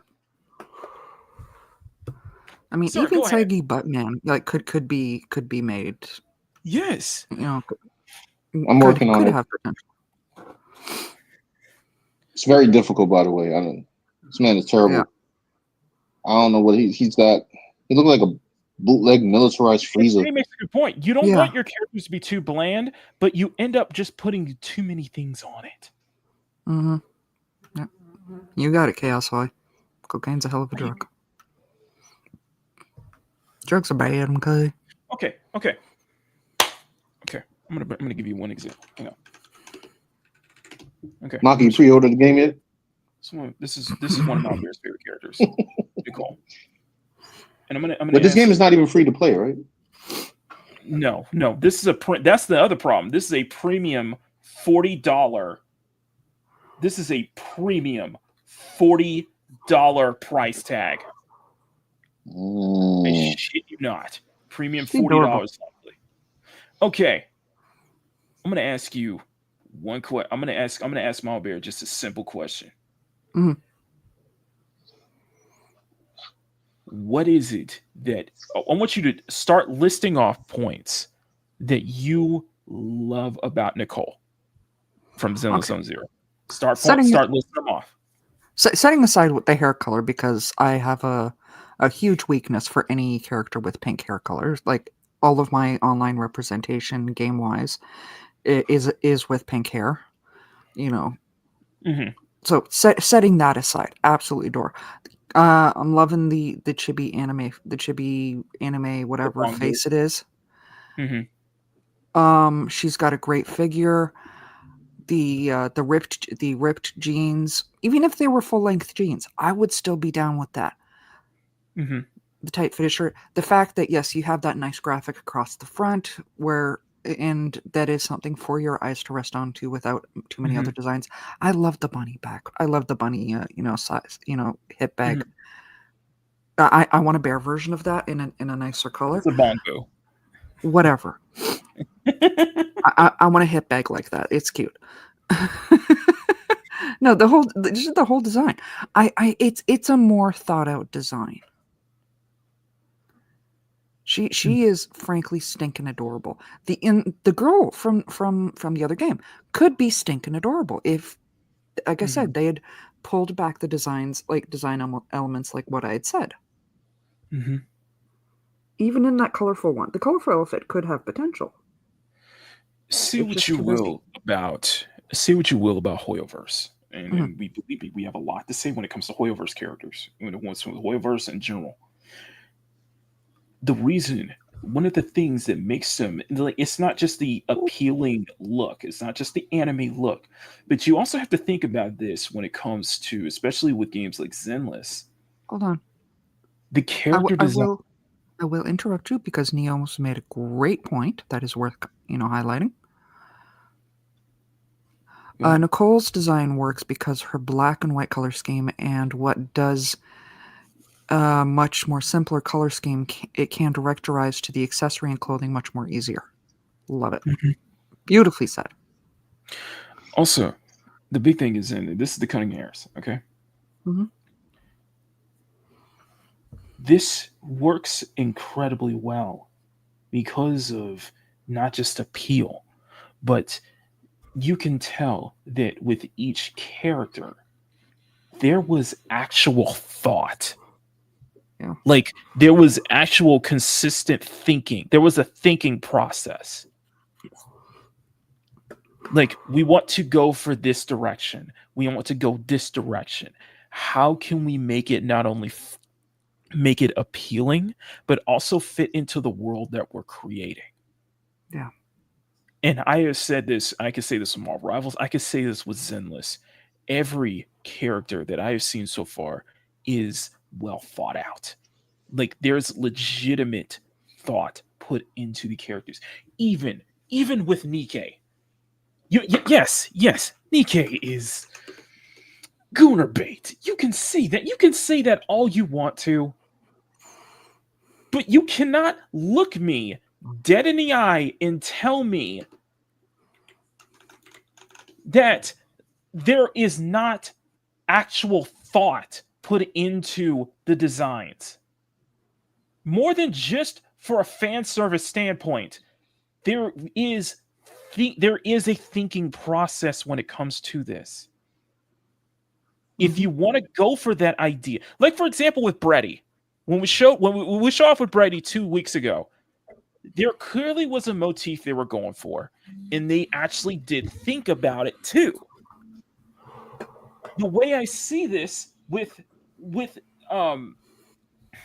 Marathon, and even with Concord to an extent, it's too much of let's throw everything at the wall and see what sticks, and there's no ounce of wait, let's take a moment and think about how can we make this appealing? How can we make this work? I have a thought. Let's get the characters in. Let's provide another. I'm going to provide another argument. Go ahead, Sean. Sorry. I think this is their end goal. Okay, I'm going to bring comic books into the mix for a second, right? Go ahead. Because that's going to be the next topic. That's going to be the next topic. Oh, we talking about the yes. That's not going to work, by the way. That next, it's too late for them, bro. I know that, but let me explain. It's too late for Marvel. But anyway, what I was saying is, like, after they got rid of Joe Mad, right? It felt like during that era, I can't say for this whatever they're just trying to do now. It's like they got, no disrespect to the artists, but it's like they went out of their way to get artists that did not draw conventional. So that being said, I feel like a lot of these game companies, their purpose, their sole main purpose in life is to purposely make it not conventional. It doesn't. They're have not to be, trying to It think. doesn't have to be fuckable. It doesn't have to be It doesn't have to be like fuckable or anything. But at least make it appealing. Hollywood's doing the same thing right now too, in a lesser degree. I mean, at the very least, like I want to throw this argument up because people will bring it Rainbow Six Siege. But here's the thing. It's all tactical, and yet it's all appealing. Yeah. It's interesting. It makes sense. Wait, sorry, stupid question. Does Diaper Man, he have like square pupils or something? Is it? Something like that. I don't know. It's just. No, I'm trying to figure this out. You look at this cast, specifically, and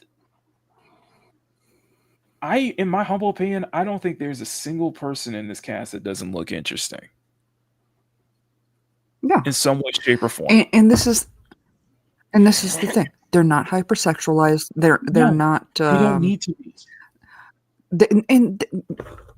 Like, don't misunderstand. We're not like you said just a minute ago. That's what I'm trying to say. They don't need to be effable as Asmongold said. Hypersexualized. Let's just say that. They just need one to be easier on the eyes than what that was. Have a concept that looks good, like the one with the hoodie. Loving her. Absolutely loving her. She's completely covered. Mm-hmm. Also, the one with the mask. That's another one that my eye automatically goes to. Like the second one in the one with the mask, automatically going to them. And I know the mask one is partially because of my love of Mortal Kombat, but that is what it is. Yeah, and that's just an alternate skin. Yeah. See, this is cool. This is freaking cool. And again, this color has this outfit does have a lot of detail. It has some color pops, which is what I think they were trying to attempt with the character, but it's too much all at the same time. But here's the thing, and I can look at this skin. It's busy. It may be busy, but it's busy in a way that's very complimentary, though. Yes.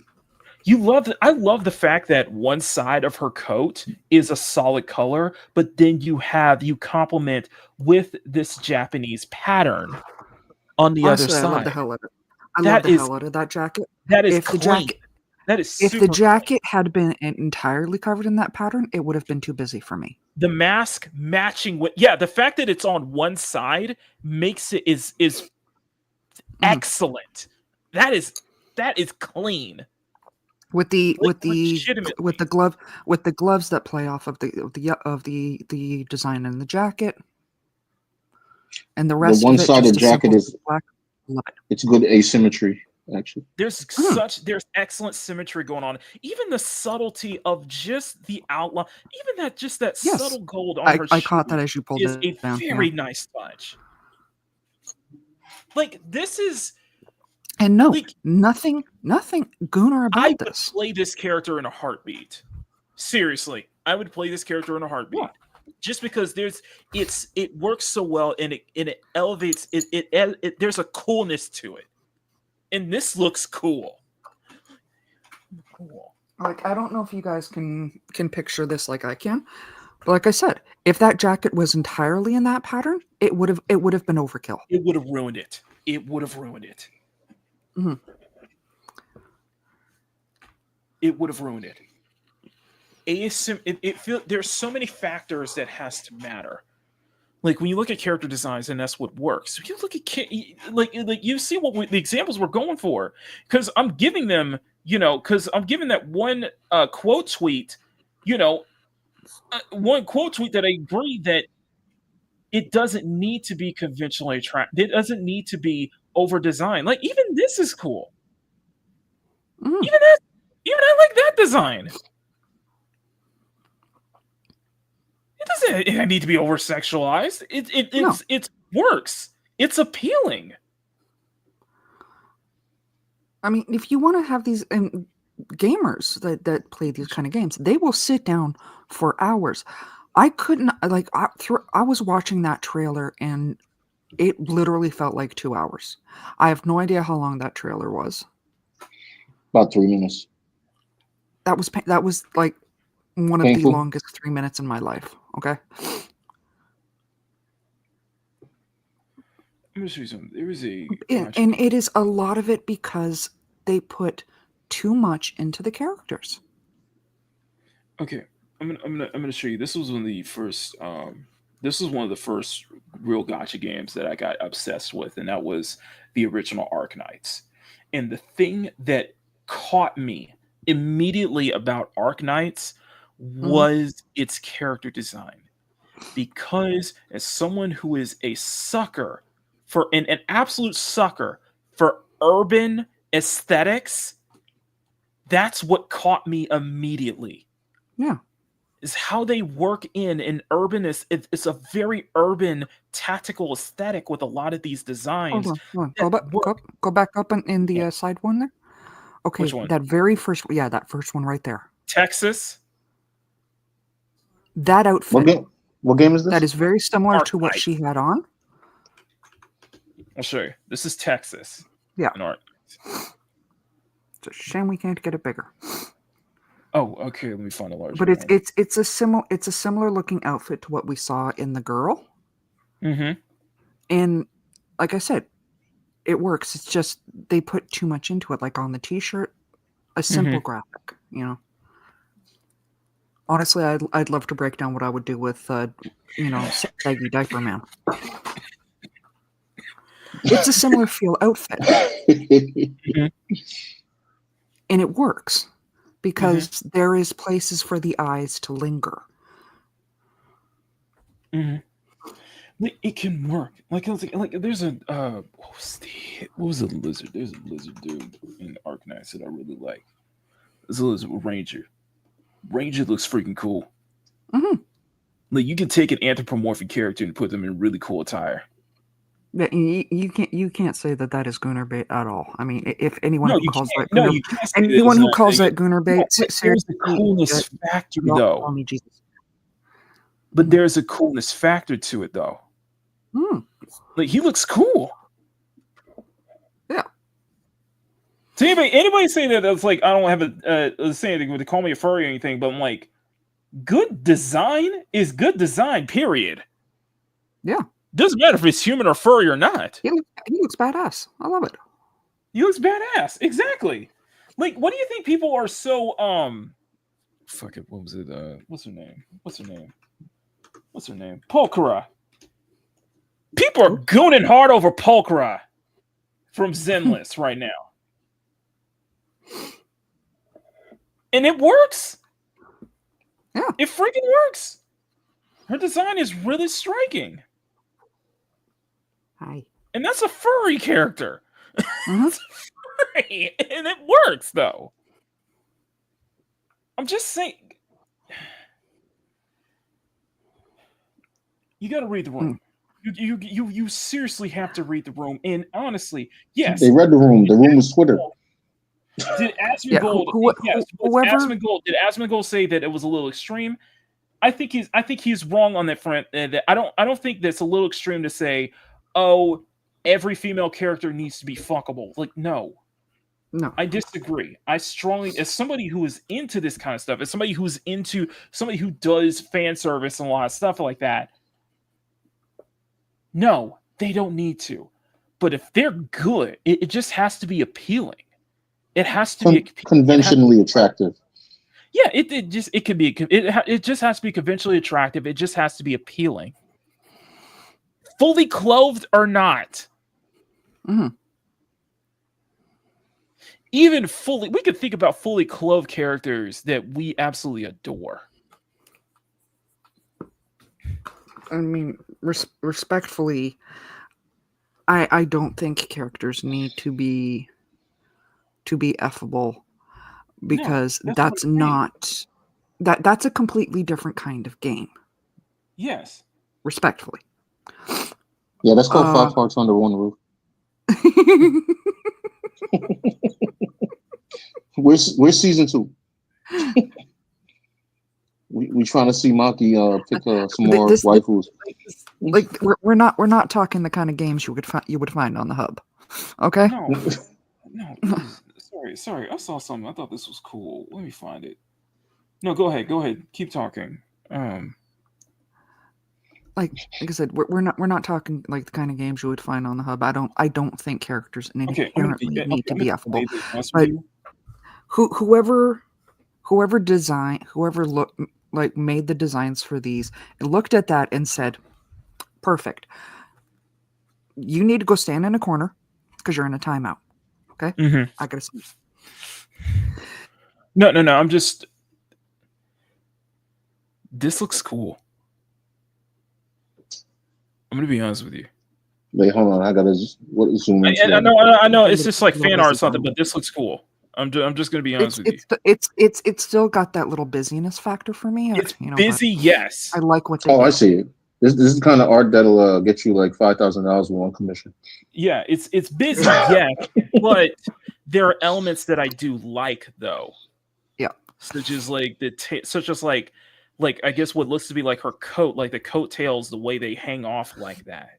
The way it kind of. I think that's what they were intending with the female character. The way, like with the cheetah skin, like yeah, it's supposed to be a cheetah parent print, but it's somehow it doesn't feel like it's clashing. It feels like the colors are like it's complementing each other. Mm-hmm. You know what I mean? Yeah. Something about the cheetah fur in the hair really does complement. It feels like it complements each other. I know this is like this is just like a fur from it's like fur, but yeah, I'm just saying. Okay, and so Eli says look up Chloe from Wizardry. Okay. Chloe. That's a cool design. There we go. Like this can work. I think with spend a whole 2 seconds on his suggestion. Come on.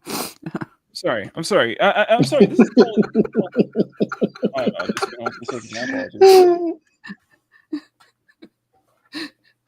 You blinked, you missed it. Might as well. We had to watch 3 hours of that trailer. I'm sorry.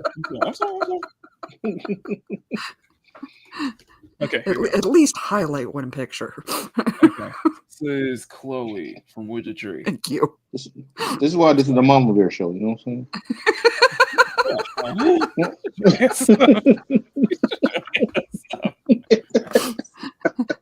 See, I like that. Thank you. I like that. See, Makoto is oh my god.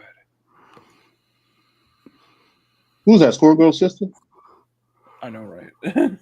No, that's another great character design. I didn't think about that. Looks like I love it. Let me show you Makoto. Makoto is awesome.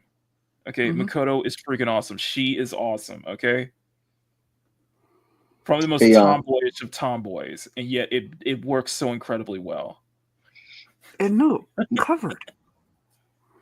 Mom Bear, if you have any real time suggestions for Diaper Man, I'll take it as I'm still sketching. I think at this point I will have to pull up a picture of Diaper Man myself. Okay. Yeah, so, it's rough. I'm telling you right now.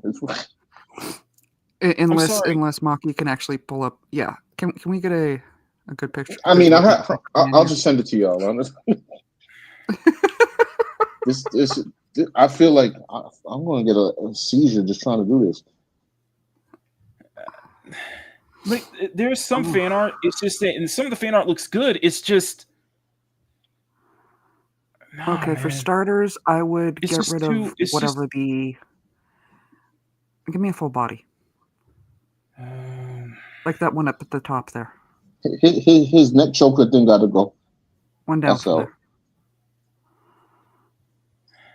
Okay, loving the hoodie. Mm-hmm. I would turn whatever the chap situation going on into the chaps is not getting in there. It's the pants. Yeah, it's we're getting rid of the white diaper.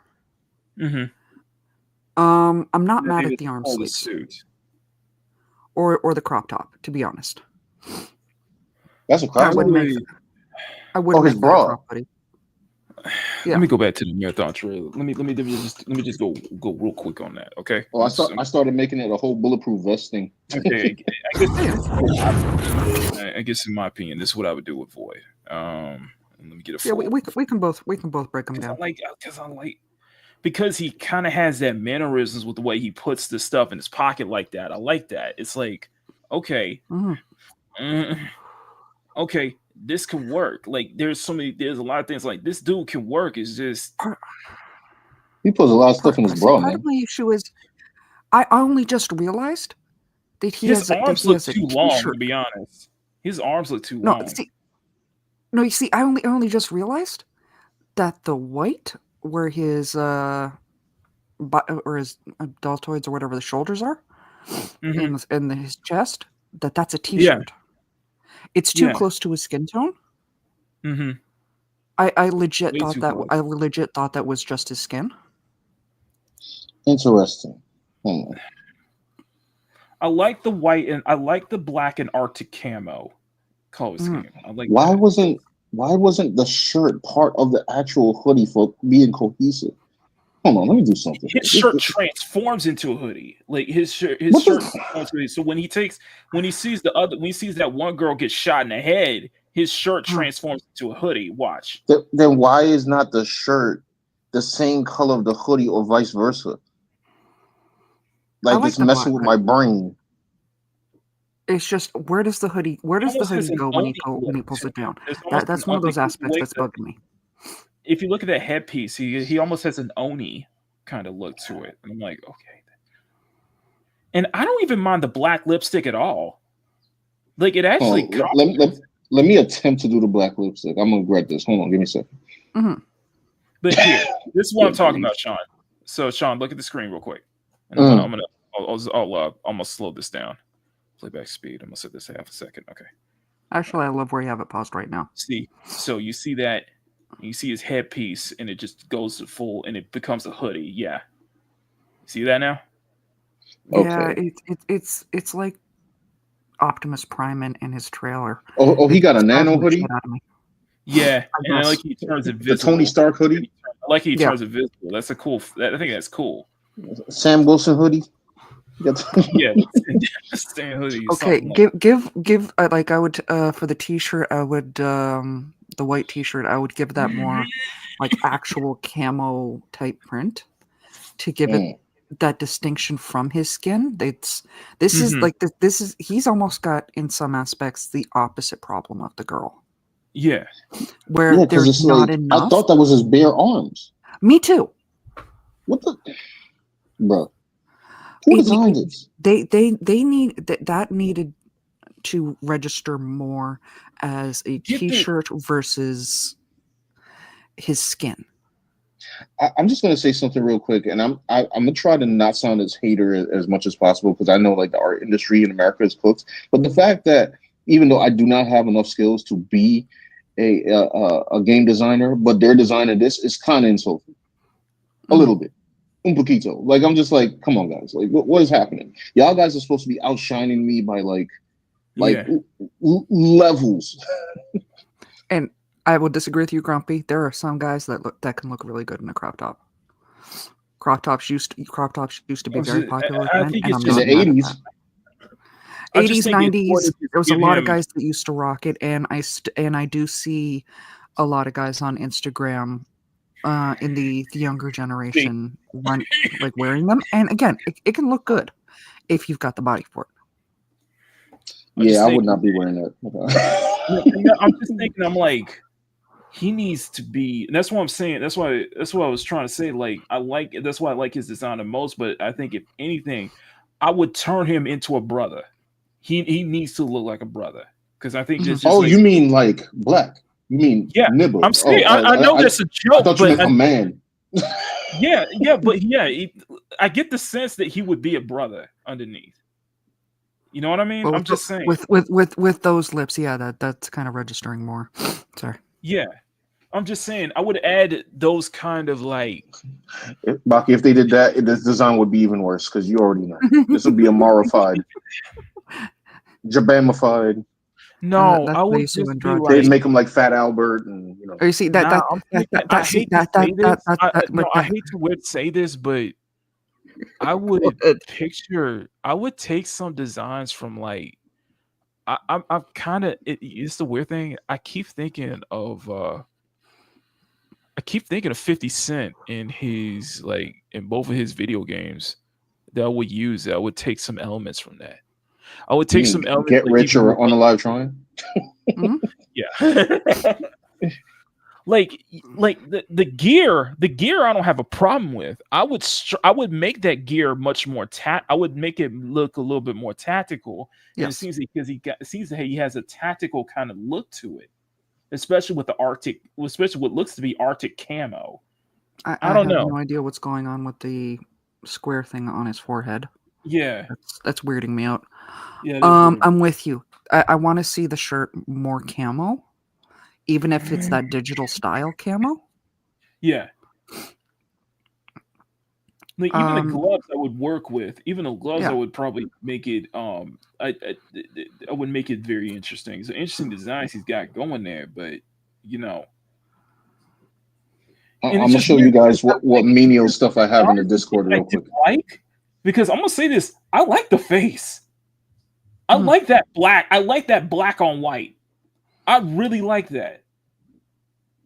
And So, who knows? Make this dude look cool. Who knows? Maybe he is a brother under all this, and you know, it's probably why they gave him such an androgynous type design. Yeah, and it's just because give him some lotion. Watch him get some color to him. I don't know why. It's just the way, and I'm thinking about this Shea one butter? scene. He's sitting like that. I'm like, this dude is a brother. Like this dude could be a brother. I would make him like a brother just because the way he sits. You know. Mm-hmm. Definitely. I'm like, there's some masculineness to him. You know. I get rid of that. I would get rid of that. I would make that a solid. I would make that white a solid white. I would get that. I would get rid of that red square underneath his chin. I would just make that a solid color. Make that black. Actually, give it more of a goatee feel. Maybe, yeah, that could work. Yeah, but put some lotion on him. You know, give him some color. I don't know. I'm just saying. You know what I mean? Mm-hmm. See, my man is ashy right now. Hold on, let me see. My man needs some Lubriderm. You know what I mean? Yeah, I would just make him much more masculine, basically. Need some cocoa. Hold on, right now. I'm gonna put in the Whips Discord, Maki. I'm gonna put whatever I came up with real quick. Where we go? There's nothing masculine about him. He could be though. That's the thing. He could be. Okay, that's my vague example in there. Body type is too androgynous, man. It's just too androgynous, man. Actually, can we see good. No, like no. I'm not knocking the art because I think the art is good. It's just this is just a fan art, but I think it's like, man, I think this could be. I think it's like maybe I should make that a challenge or something for next Sunday. I'm serious. Or maybe make that as part of the April make that part of the turn batch, maybe a redraw. Just how I would design this particular character, because that's the one I think that I like the most, and I think that could work the most. I'm like, well, why does he have hooker boots? Like he going to the club. Like we joked on, like I dubbed on liking becoming a fur, like the whole thing. Like I want to show you one more character, and this is a furry character, yes, and I got liking, but the thing is that liking clearly has this. Liking is very gentleman. It has this gentleman-like personality with his suit and everything, but you know how where you're going with that, huh? I see where you're going with that. Oh, you see where I'm going with that? Yeah. Where am I going though? Have his outfit be a bit more like Lycan with more military aspects. Not just his outfit, but just his body type. I would make more similar to Lycan. I would make his body type more similar to Lycan though, like his build though. because I think it's like he needs some muscle behind him. I'm just saying, I don't know, man. I don't know. It's just I figured it was like funny because it's like yes, like it's a fur character, but I think his design looks sick. This can work, man. I don't know. Mhm. He's Okay, supposed to be a let's take so a that look at makes what Sean's been working on. Yeah, It's not very good right now. It's I'm still like working around it and adding masks and stuff like that. But Yeah. I don't know. Anyway, I let's know, go humble over as- to the. I know we went on this for too long, but I'm sorry. Hold It's on. just Hold on. what. Sean's working on something. He said he wanted to show us. Go ahead. Share the screen, Sean. The floor is yours. oh, it's in the Whips Discord, in my in your Discord. My bad. So, Oh, it's on Discord. yeah, I ain't putting that on Twitter yet. This is highly incomplete. True, but I think this could work though. Like, okay, Like I said, I like the pink and blue one the most. I just Mhm. pull it back. pull it back. Some stuff, pull it back. Even the green and blue color scheme. When it's a coherent color scheme, it works. It's just What is going on with the Statue of Liberty crown? yeah, no. When there's too many colors going. Okay, I like the crown in the black. I would put that on the pink and blue outfit, Mm-hmm. but I would probably make the spikes in the pink. Mm-hmm. I would say a consistent color scheme goes a long way. A coherent color scheme goes a long way, and that's just my own personal opinion. I mean, that's actually not an opinion. That's like a character design thing. Like having more than 4 colors gets crazy. Mm-hmm. Because you have to follow like a 60, what was it? A 60, 30, 10 rule of like what color takes up the most space. You got like, if you get like 6 colors, it just looks like madness. Mm-hmm. It's just the problem is that when you see that, like when you see the design, it's like it's fine, but then what was it that I showed? I forgot what images I showed in game, but I think it was Pirate Nation. This is how Glitch looks in the game, and that just looks bad. I'm sorry. That looks. Where did you put it in? Huh? Sean said he put it in a Discord. Which one did you put it in? You put it. Oh, you put it in the CSM Nation Discord. Okay, hang on. Let me pull this up. Because I'm looking. I'm not finding it. Oh, the work in progress. Did I put in my own Discord by myself? Oh, you didn't put in the. Oh, you put in the WIP Discord. Okay, hang on one second. Let me check. Yeah, because it's highly incomplete. I'm looking. I didn't get a notification. See, that works. That works. Yeah. See that work. That's what I'm talking about. Yeah, and I saw what you were saying about his arms. I'm like, nah. Let me let me add something to this boy. Cause, but I'm still like making changes on the fly. I can't believe I'm about to make this a whole drawing. Go for it. Oh, now I gotta make a video. Oh, who knows? Who knows? Maybe you get called a concept artist for this one too. Before we move on, I just want to. Before we move on, It was I great just for want to your share something. Before we move on to the next thing, I just want to say thank y'all. You guys have been really liking the Peach, and this is from Mario Kart Tour, and you guys really came out for Rosalina, and this is based off her pro racer outfit in MK Tour, and I really love how this turned out.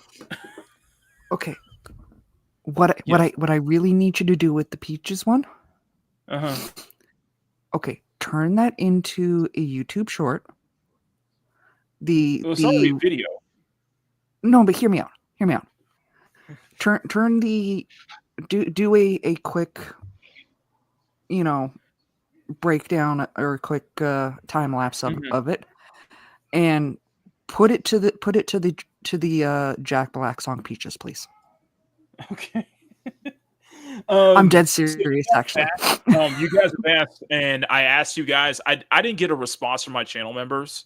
So you guys said, but I asked community, and I got an overflow of responses saying, yes, make this a trifecta and draw Daisy next.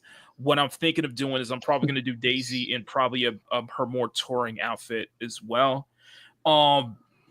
And this is all from Mario Kart World, by the way. So this is from the new Mario Kart, and I'm just having a blast with doing the designs, just because I've seen the fan art and stuff like that. Rendering a car for the first time, that was really cool.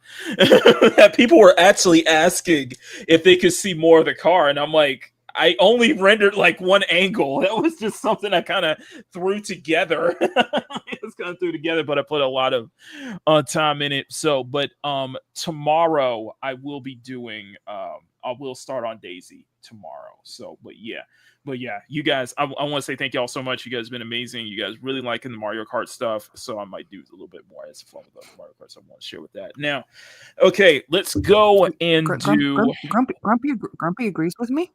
I'm telling you, if you did that short would light up. Light up. Okay, I'll absolutely. What, the Bowser short? No, if he did a time lapse of his Peaches in a short with the Peaches song. Oh man, you don't have Jet Black on your channel, bro? I could do that. That wouldn't be a problem. I had a problem there. But you could because you won't get hit with copyright. I did miss no, actually, it works differently with YouTube Shorts. No, I know. That's what I'm saying. You would have to do it because copyright doesn't count on shorts. Yeah, copyright doesn't count on shorts. One thing I want to do real quick. I want to send a huge shout out to. I am so sorry I didn't do this. Snow Dub. Can you stop highlighting my comment, please? Thank you. No. Snowdub, thank you. $2 super chat says skull and tuck and roll, panties dropping. By the way, if you guys not subscribed to Snowdub, please do so. I will be on the season finale of the tuck and roll show, because apparently somebody made a special clip just for me. Is it about you being a panty dropper, like the song implies? No, but it came from a model, Miss Nude of 2023. I'm not saying her name is Ginger. Her name is Ginger Wolf, and she did something just for me. So I'm like, I really appreciate that. So I'll be there, and hopefully I'd like to have her on Makini Live at some point. So down the line. Miss Nude of 2023. Yeah, I didn't even know that was. I ain't confused. Okay, let me. Okay, so this is so she's a avid follower of Snowdub, and so I'm trying to find nice pics of her. But this is Ginger Wolf, by the way. This is Ginger Wolf, absolute sweetheart. She did something special for me specifically. So I got to tune into the Tuck and Roll show to see that. And it's because it's using my song, actually. And I'm thinking at some point I'll probably want to have her on Makini Live at some point. When is this happening? I have to tune in. It'll be next Saturday. Next Saturday on Snowdub's channel. When that happens, make sure to share it in your community tab. Oh yeah, I'm gonna save it. Oh yeah, I'm gonna save it. So, but when you're going on, put the link saying I'm going to be on with Snowdub and whatever Ginger Wolf. Yeah, I gotta have her on Makini Live. Yes, that's a yes. I'm sure you want to. I'm sure you want to have her on something. Okay. Anyway, Soda, thank you for the $2 super chat. That is a skull tuck and roll paint job. I'm going to give you. Let's give you a Nicole, since we're talking about Nicole. So thank you, Soda. This one's for you if you missed it.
low risk work. Okay, Snow, tuck and roll, baby. Thank you so much for that super chat. I really appreciate that. Let's go ahead. Maki, me and Neo J are trying to figure out how many mods were on that. He guesses about 600. What for? What, Nicole? Yeah, that clip we just saw. Yeah, that's just one. One? That was Yeah. it? All right, cool. And That bunny outfit is one.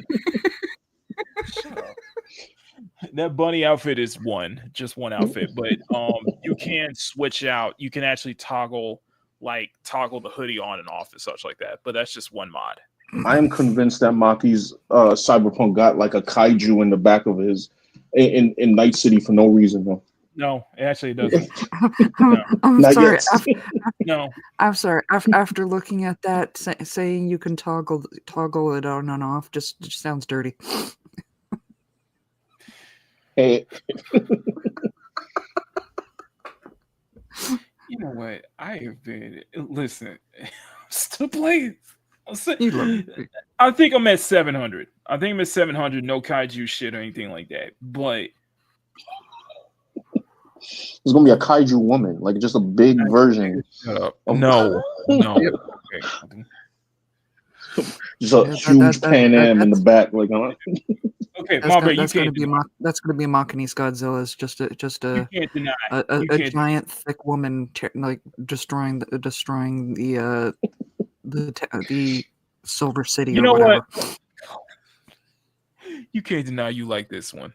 So Attack of the 50-foot. You ain't listen to me.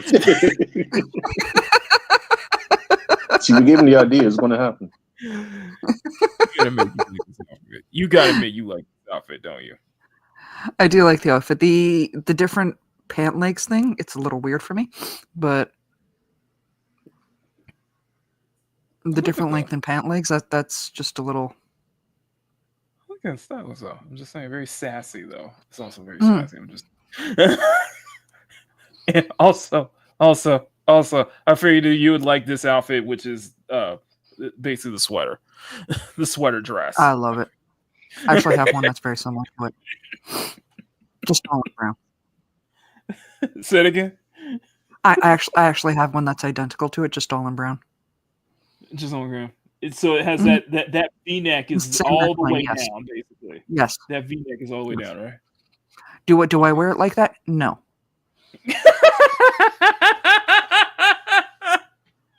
I am a mother, and there are some things I just do not bounce back after childbirth. I'm sorry. I agree with that. Sorry, just want to show you some stuff. So, okay. Now, not that they were that perky before childbirth. So, now,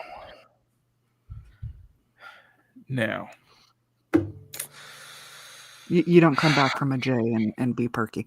So, going on. And Marvel doesn't come back, and Marvel, and you can't say the same for Marvel. Mm-hmm. Because I look at this, and the first thing I think of is, you know, what is your thoughts, Marbear? First thing I think. What are your thoughts? He needs to be black. Sorry. Go back up. You look at these swimsuit covers.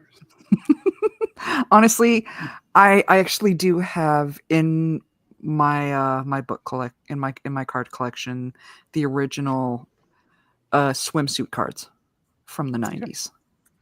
So when you see this come back again, what are your first thoughts? Zach, you guys. Why not?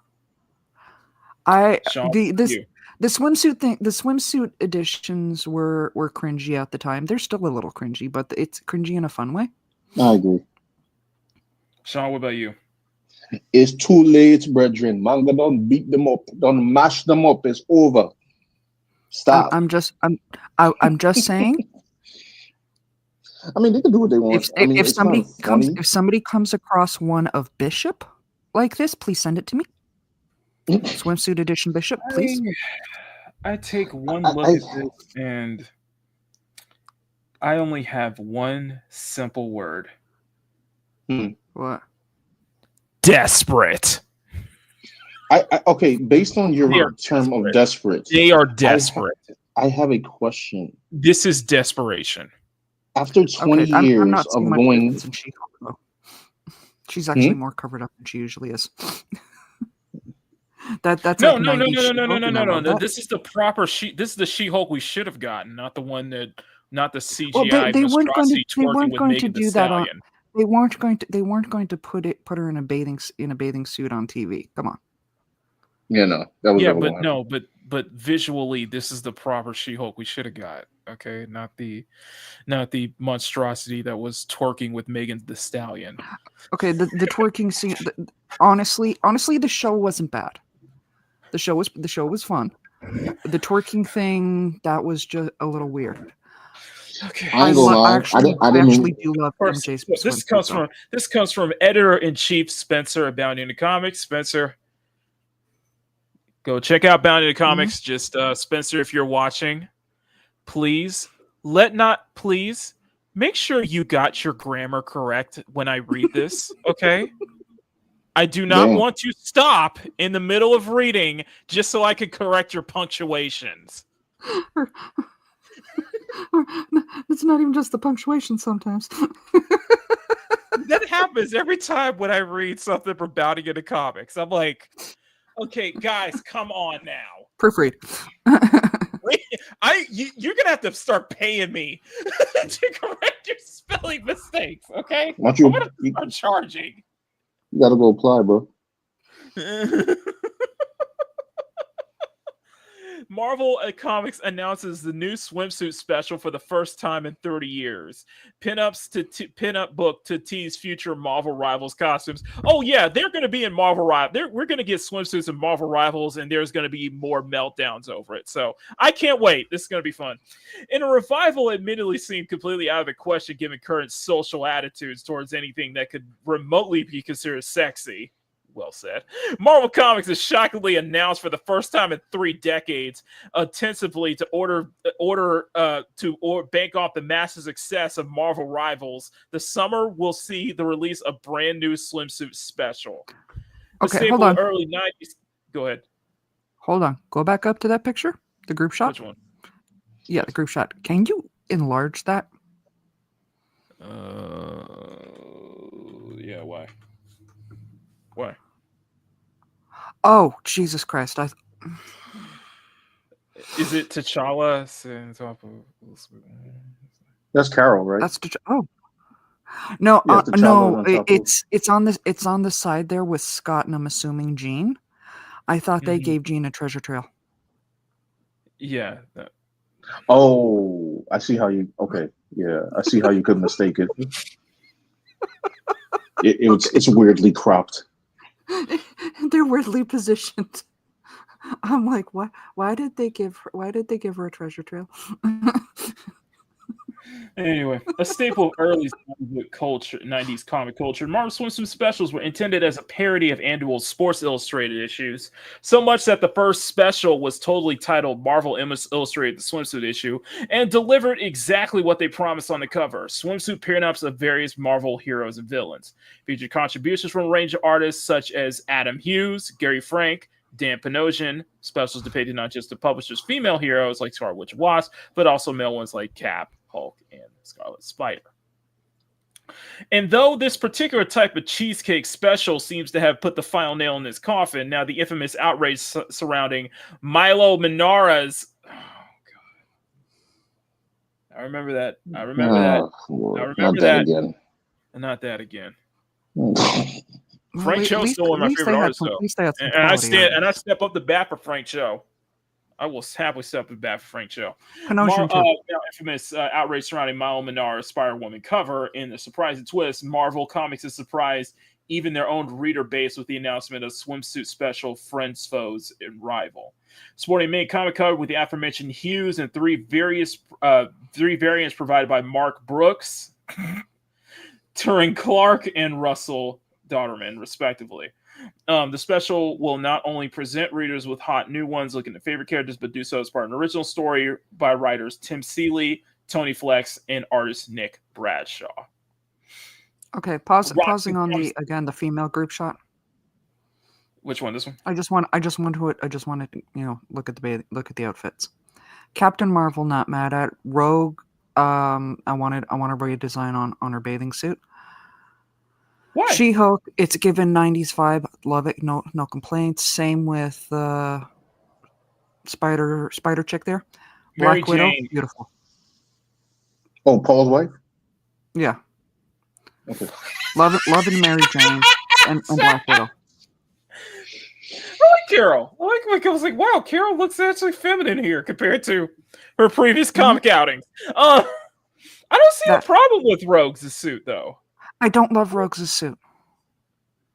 I don't love it. I don't You love don't love Rogue. No. And I feel even like just for the I even like just it. I for feel the like visual it balance. works, though. It's like For the I think visual it's like simplicity works though. I think. Can I finish? Go ahead. Sorry. For the visual balance, I would have loved to have seen her in a two-piece. Oh, okay. For Maybe something more starters, similar to Savage Land Rogue. something like that. Mm-hmm. But like that's the only issue I'm having here. The rest of them, I'm loving their outfits. Rogues, it's my eye keeps drawing to it because I don't like it, and I think it's partially because I want the visual balance of a two-piece to mirror the Mary Jane one. And I agree with you, and I would have preferred Rogue and She-Hulk in a two-piece. Same with Mary Jane. Same as Mary Jane, though. Me personally. Honestly, I love the She-Hulk one with the cutouts on the front and the sides. I do like that. And where it's still giving, homage to the 90s She-Hulk that a lot of us are familiar with and we loved. Mm-hmm. It's just that's the only thing that's throwing me when it comes to this. Okay, Carol's you I can go back love. to it. Yeah, I just Carol wanted to say, and Natasha I absolutely really like, but Carol's I love just because of the added sash. It's such a very nice touch. I just wanted to apologize to Grumpy for that Paul reference. And also, you apologizing to Bandito though. No, because Grumpy was the one that addressed me. And also, what Emerald said. I love MJ's bathing suit, but yeah, Rogue needs to be in a two-piece just for balance. Hello, Dr. Afro. Roxxon Comics is at again when they released their unauthorized swimsuit special. Marvel Comics official teaser. In case it sees the opportunity for Marvel heroes to do their own swimwear fashion, shoot all over the world. But fear not, true believers. What you're really here for is the Superstar Special featuring splash page of gorgeous art with the story, but the story you can pretend you're reading for the articles. I like that, and I love Psylocke, hands down. Pretend you're reading for the article. I think what Emerald's last comment like highlights exactly what's in my head right now. Anyway, set up to feature pinups from a number of artists with Nick Klein, Margaret Salvette, Luciano Vecchio, and bringing only thus far confirmed contributors. Special will probably include new designs for new costumes coming soon to Marvel Rivals. Of course, it will be. To this end, while it's unclear just exactly what the new Marvel Rivals suits will look like, considering both swimsuit focus and the NetEase's games particularly titillating design philosophies, so there's a good chance that their appearance will light the internet absolutely ablaze. Remember Malice's introduction. Remember Emma Frost's introduction. Just saying. Mm-hmm. And I love this. Again, loving Phoenix. Loving Phoenix and the Speedo. So beautiful. Nice. Bringing any foreseen publishing ship delays, friends, folks, will ship on June 9th. From my personal standpoint, this ain't going to save them. And I think this is a why not? I guess it's the Chinese taking over for Marvel to wise up. They ain't going to make any money, but this is a last gasp for air. I agree. How long before Mexican Namor shows up and pees in the pool? No. Only real complaint. What's that? You guys didn't get Ichabod doing one character. Come on. Give me Ichabod on doing one. Wait, sorry, Mom Bear. What was the? Hang on a sec. You're not familiar with Ichabod? No. Let me see if I can. Let's see if he says something. Ooh. Stuff that's safe. I don't know if I can show it though. I just want to share Ichabod's word. Just because. Yes, if Sean doesn't know Ickpot, Sean needs to know Ickpot. Yeah, this is Ickpot. Yeah, this is. Is the channel going to go away after this? No. It better not, but especially when you're showing this Jessica Rabbit, though. But Well, not don't show the Jessica Rabbit, obviously, and don't linger on it like you're doing. I'm just saying. How you gonna do some You gotta do my. You're doing my justice. Oh my god. It's a lot of back surgery, man. It's not even the tits. It's the face. It's the face that gets me. I love the way he draws faces. I love the face. I will give you very credit attractive faces. Yes. It's like I love the attractive faces. Ickpot does beautiful work. Yes, I love the way he does faces. It's just gorgeous. It's just absolutely gorgeous. So there you go. There you go. There you go. It's a palette. I already gave you a palette cleanser, but we owe them a ton of palette cleansers. Also, you get an ara. Can we get an ada from you, Margaret, real quick? Ada. There you go. Thank you. It's pretty good, actually. Thank you. Anyway, I can't do the uwu to save my life, but uwu. No, I can't. You do it better than I do. That's the sad part. Listen, okay, let's be honest. Listen, I'm just gonna be honest here. This is desperation. Like, okay, That's a revelation. but here's the dichotomy here. The thing that gets me here. So you're desperate enough. So Marvel, hold on a second. No, Grumpy has a question. Go ahead. That was Ickpot. ICKPOT. ICKPOT. Put it in the chat. Put it in the chat, please. Can we get a link to that? Yes, Ickpot. Love Ickpot stuff. There you go. I got introduced to that through the Kingdom of Nerds. It's going right in the chat, bro. Right in the chat, my brothers and sisters.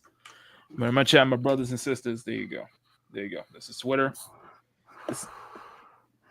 If my stuff, you are not doing best short. God, you are not doing best short stack now. Yes, Ickpot is the artist of the short stack. I'm sorry.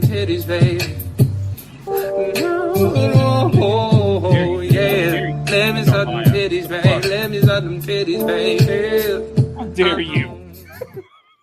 How dare you give me best short stack here? No, you are not doing. Ickpot does beautiful short stacks. Come on. Oh. That's all Ickpot does. Oh my god, that's his process. That's his process. I need to get started. Oh my god, that's his process. That's his process. If my stuff ever got like, if I ever got like a comment or whatever from Ickpot, I could die a happy woman. You know? Oh, he does my justice. Because my god.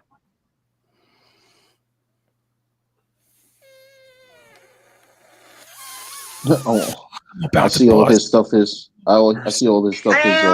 Damn! Oh Lord have mercy! I'm about to. Is on restricted. Off screen. Come on. Okay. Anyway. Thank you, Mom. I'm not going to pretend this is a family show, but seriously, our channel members don't come here to listen to you do that. Come on. Anyway, heavy breathing commences. Okay, let's bring it. Listen, okay. So this is a double stand dichotomy here. So Marvel is desperate enough to bring back the swimsuit specials. However, they know what is going to save them, and they're not willing to do it because they make up all these excuses. And you know what that is? Wait, okay. Let me hear.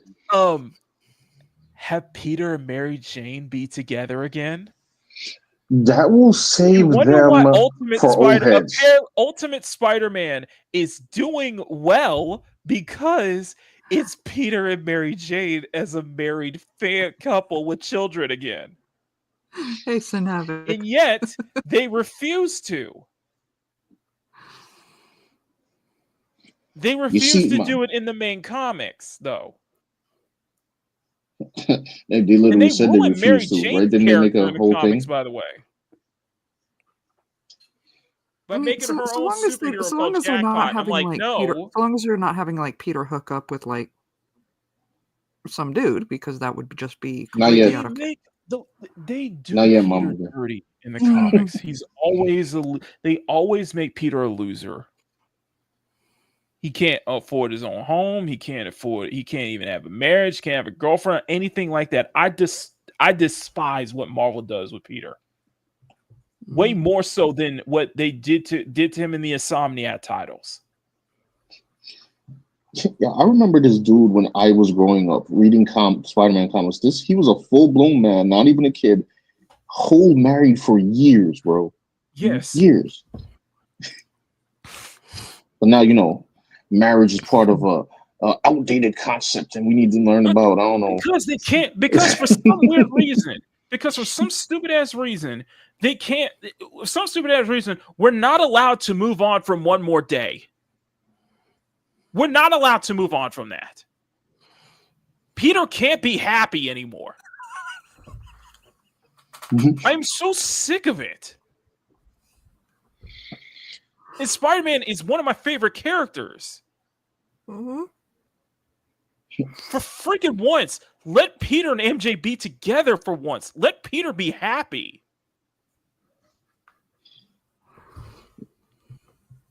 That's what legitimately pisses me off about all of this. What about Peter is the most resonated character in comics. Not just Spider-Man, but Peter Parker himself. And all of us want Peter to just be happy for once. And Mary Jane becomes Venom, and I'm like, fuck you. So you don't care about Venom's happiness? I liked her better. I liked her better as the Carnage Queen. Like, I'm really sick of this, man. They cucked him so bad they cut him so bad in Spider-Man 2.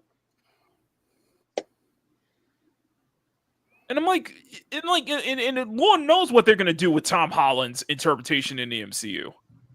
Wait, did you get to play Spider-Man 2 or no? Oh, okay. I'm not touching that.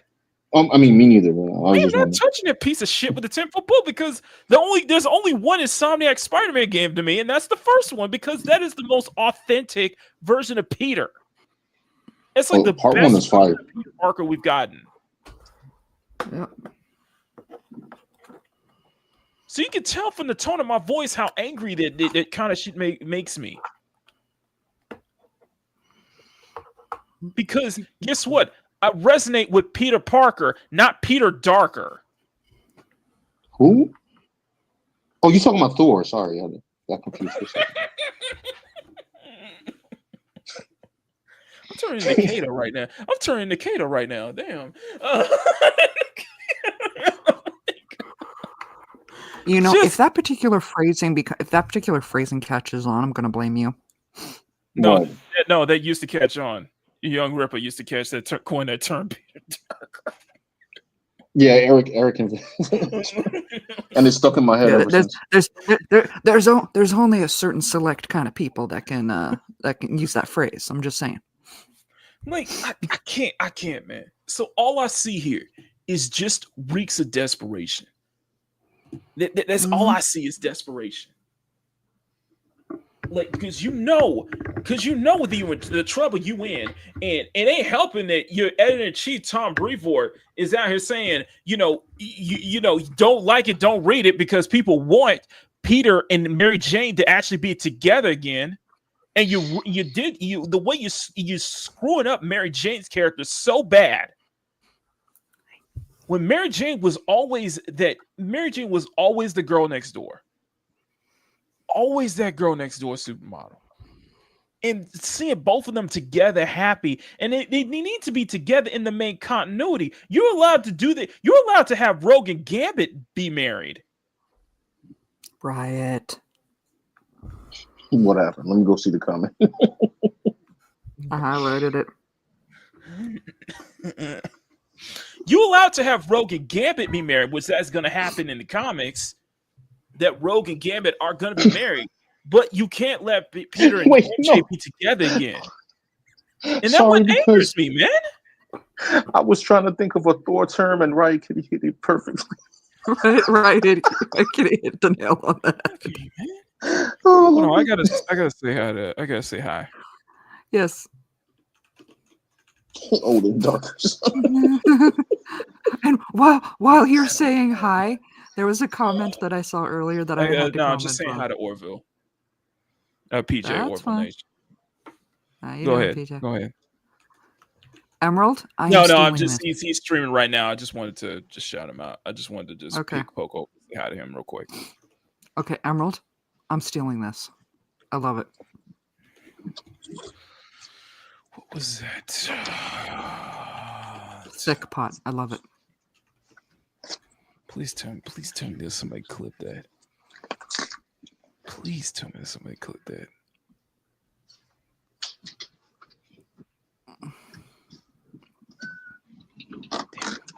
In fact, the guys on the qualified are going to love that.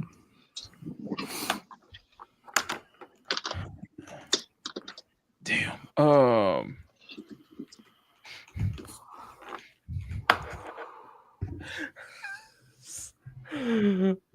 my god, somebody did. Oh no. Somebody didn't have that. Damn it. Nobody has a clip of that, don't they? Okay. Nah, man. Sean, what are your thoughts? Sean, what are your thoughts?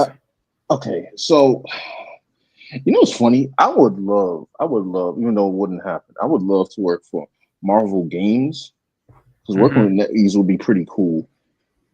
That being said, they didn't think it was too coincidental for them to make this swimsuit thing after NetEase blew them up.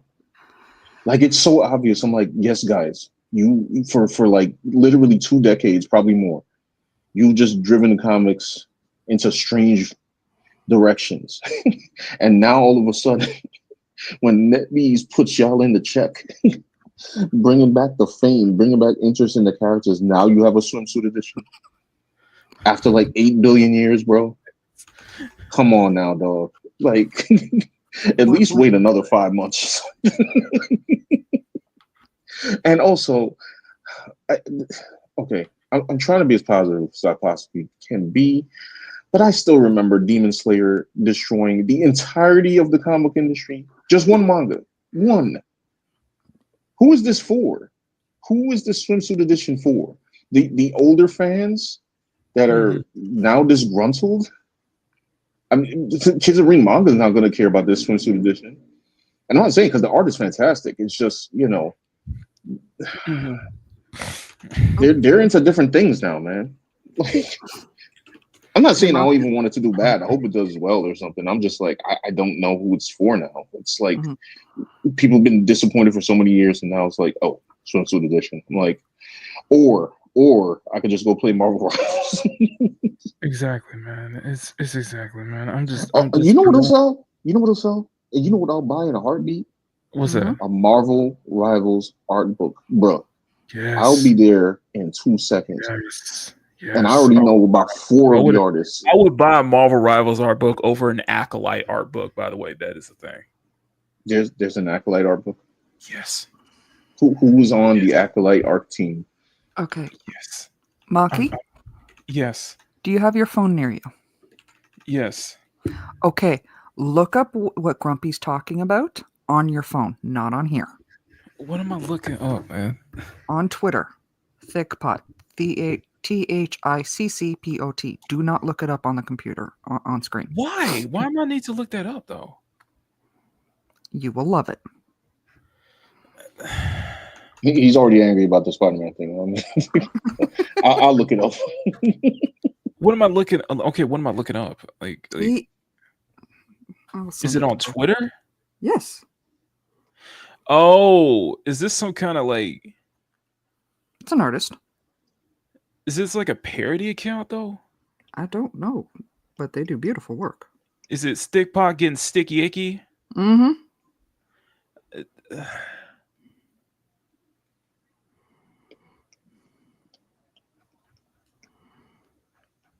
I don't know if I could take this seriously though. Oh, is it? Oh, that is. I think I learned a lot. These are my face, not safe. Oh, that's the artist's like parody, not safe for work account. Okay, then I will follow that. Okay, then never mind. I was like, oh, this must be a parody account. Oh no, this is real. I was like, oh, that's the artist's parody. Okay, that's like their not safe for work account. Okay, yeah, I just followed. So that's cool. Yep. Thanks for showing me up. I don't know, man. I don't know. Oh man, I can't even put a like on half of this stuff because it'll mess up my algorithm. But just this freaking yes, there's an art book on the art of Star Wars: The Acolyte, and I'm like, why? Just why? You ain't getting a second season, by the way. Your ass ain't getting a second season, by the way. Just to give you a heads up. And don't anybody try to give me this book, okay? Don't you even dare. Who's the artist in it though? Like it's like storyboard stuff. It's like storyboard stuff constantly. I'm like, why would I want to look at this?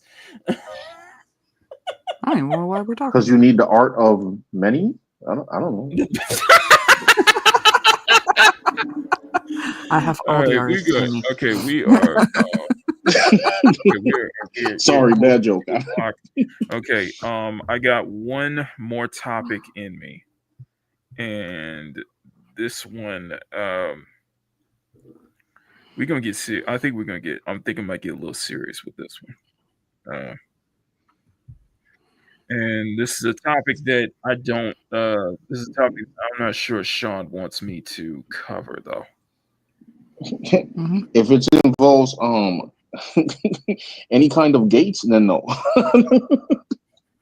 No, but it does involve a specific person though.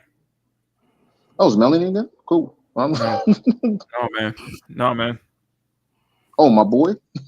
Yeah. Your boy now. Oh, I have no idea. I unsubscribed. Oh, I unsubscribed. Well, I don't have any idea what's going on with Nintendo, so I wouldn't even know. I don't have any idea what's going on with Nintendo, but I don't know what the hell. But I clearly something is wrong with Clearly something is seriously wrong with Jarrell. Okay. Emerald wants to know if these are original characters. Who, these two? Yeah. What you're currently working on, that highlighting that. Bro, that's Saya. That's Saya. And that's her sister, by the way. I never brought that up, but yeah, she has a sister who's much bigger than her. give the people a moment to appreciate the bunnies. Yes. And by the way, I'm modeled because I've been so infatuated with how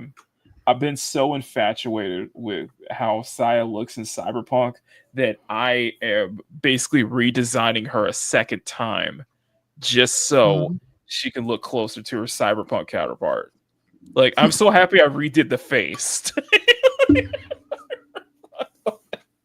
Just because I've been so infatuated with Cyberpunk, okay? So yeah, we've got some comments of magical characters. I can see that. Yeah, damn. I put a side I put a side by side. How dare y'all try to look? Well, you know, we're an art show first and foremost, so we're art show. But initially.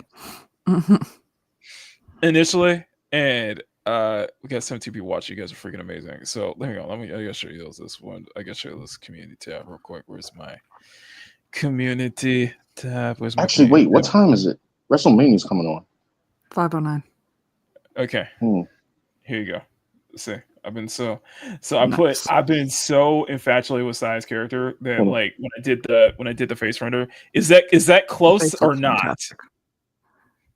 Is that not close enough or not? It's close. It's good. I honestly love the face. She looks fantastic. Yeah, I've been on both of them or just one. Yours more than the other one, actually, to be honest. I no, it's just I've been so in love with how Saya looks in Cyberpunk. That's why I wanted to redo her. Hey guys, yeah, but you know it's that hyper realistic thing that weirds me out. Yeah, because we gotta go. WrestleMania is big over here. All right, I'll catch y'all later. All right, have a good Take one, care. Sean. Thank you All so right. much, man. All right. Anyway, sorry, you were saying, Mama Bear? Honestly, I love yours more than the I the game understand. one I because understand that. It's just I love you the way know she looks it's here. that I hyper love it. realistic thing that it's I like understand it's like more practicing realistic because of the something that mods. weirds me I out. love the way she looks just because that took Love the like outfit though. just because it took like just because like that's like the whole thing. The face is a mod too. It's not the face specifically being a mod. It's the eye preset. Mm-hmm. It's a mod that basically changes all the eye shapes to give her a more distinctively Asian look to her. Yep. So that's why I've been so infatuated with Cyberpunk so much because I love how much she looks, and because that's supposed to be Saya, Mm-hmm. I love the look so much that I wanted to redo and I'm redoing her look canonically, basically. If you get what I mean. No, I love it. Yeah, so that's why. But that's why you've been seeing so many of the Cyberpunk posts. So I've been doing. I got more Cyberpunk posts coming next coming this week, guys. So just plenty more story bits and such like that. Anyway, okay, so let me share. I'm probably gonna go real serious on this one for me, because this deals with a YouTuber that I have had a lot of respect for, Okay. and I have lost a lot of respect, so much to the point where I have completely unsubscribed from them. Okay. And that is Jarrell. Of course, you guys know as Sungrand Studios. He has had a major crash out last week.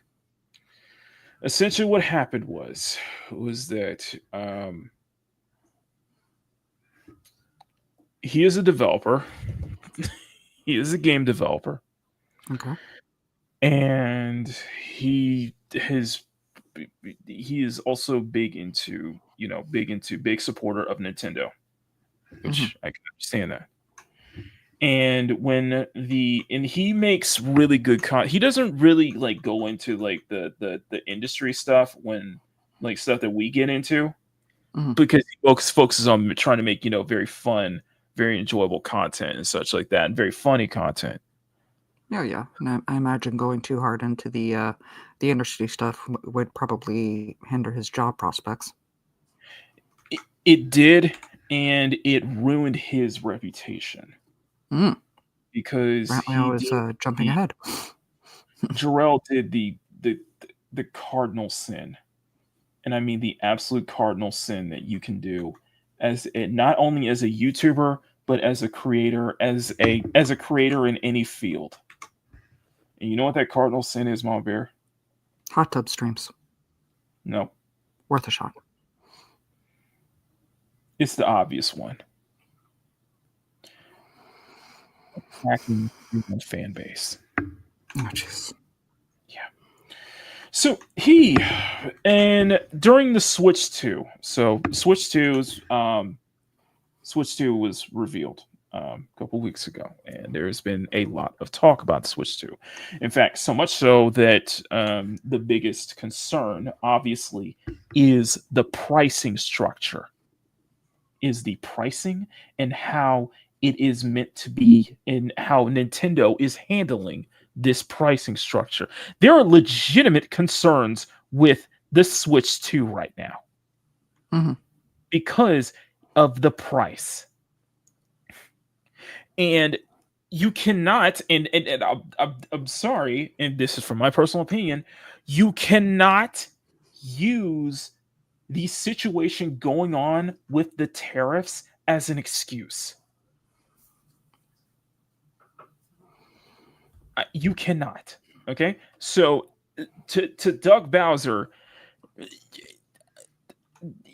you really stepped in it. I think Doug Bowser really stepped in. That's the head of CEO of Nintendo of America, and even so much so that Reggie Fils-Aimé low key called him out on it, basically, because they must know that this is not going to be. Yes, you're going to have Nintendromes. The fan base are going to be just buying this and grow droves. And I'm not saying the Switch 2 is not going to be a success, because it totally is. But really, charging a physical copy of what, 80 to 90 possibly, and doing this whole variable pricing where you're basing it on the quality of the game so much. So if it's a high quality game, then it's going to be priced even higher. When Nintendo has a problem of not even barely discounting. Nintendo barely discounts their first party titles, by the way. They barely. Even when their first party titles are out, like years later, and they still are not, and they'll still be at like only like a 10% discount, when it's like Breath of the Wild is like, this is a good example. Breath of the Wild. So Breath of the Wild is going to get a Switch 2 port at full price without the DLC. The DLC will be sold separately. Naturally. How is that a sensible thing? A sensible decision to make? A sensible thing to do. So you have to buy another part. If you have the Switch, if you have Breath of the Wild or Tears of the Kingdom, you can get a Switch upgrade for $10. But for people who are having to buy that out, if you're going to re-release it for your next console, then you should have everything bundled included in that, right? This is greed. This is legitimate greed, and I can't support this. A lot of people had a lot of problems with this. However, to point this back to Sungrand didn't like that, apparently. Because he did 2 videos. I would say 2, not just 2 videos. He did like 2 or 3 videos basically going after his own fan base. Calling his fan base immature little children. And it was so out of line from from someone like Jarrell. Because he stood for the because he actually stood for the gamers. He actually supported the gamers and such like that. But when it came to like Ubisoft or EA or such like that, it's like totally fine, calling them out for being children, not, for the bad sensibilities and stuff. Like he blew up. He blew up over his video roasting the characters of Concord's character designs. He blew up roasting Concord character designs. When it was everything else that was okay, but when it comes to Nintendo, for some reason, he can't criticize Nintendo. He cannot show that same sentiment. And that was a problem. That was a major problem that a lot of people had. And for him to make a video basically decrying his own fan base as immature, as not acting like adults, is just baffling. And he got ripped to shreds over it. So much so that he deleted his video and tried to do a follow-up video, basically. Where he then points the blame on people who didn't stick up for him. When I'm like, this is on you, okay? This is on you. And it's clear that you are trying to get in the good grade. You're trying to get a job at Nintendo. You are trying so hard to get a job at Nintendo. And people are seeing the veil. People are seeing the man behind the curtain right now. The man behind the business suit. And that is just... It bothers me. It bothers me because it opens up so many more things about Jarrell that I did not realize what he was doing, and I'm honestly I found it disgusting. Question. Yes. What aspect, like, why was he calling his fan base immature? Let me here. I'm gonna bring up a video from here. I'm gonna bring it because people are Because calling out the I'm thinking Go I'm ahead. missing something here. Okay, because he wouldn't because he is calling his fan base because they're legit people have legitimate problems Mhm. with the Switch 2, with the Okay. pricing. And I'm trying not to use I'm trying not to like rely heavily on the videos, but No, I'm just trying to understand where the like I can understand a lot of people have concern about the pricing, not only of the rumored 450, like Emerald mentioned Mhm. in there, which Brucifer, Kingdom of Nerds, he shared a while ago, and we actually discussed it on one Monday stream. That that's not actually happening for America. It's not going to be 450. The tariffs are not Mhm. going to affect it. 450 is closer to what I'm going to have to pay. But But for you in Canada, the prices are that's pretty normal. It's going to be higher than 450. yeah, that's what I'm saying. But in Canada, that's going to be much worse for you because usually when it comes to U.S. what's priced here is priced much higher in Always Canada. So and I can say that's a big problem. made It's watching just that prices right absolutely difficult. I was never on target on the prices. and this was essentially what I'm trying to I'm say was that. Oh, no, sorry, go ahead. I'm just trying to understand where we get from people being concerned about the price, justifiably concerned about the prices of the Switch and the games, Mhm. to you're all immature and unfollow me. There's something in there that I'm missing. Right. Okay.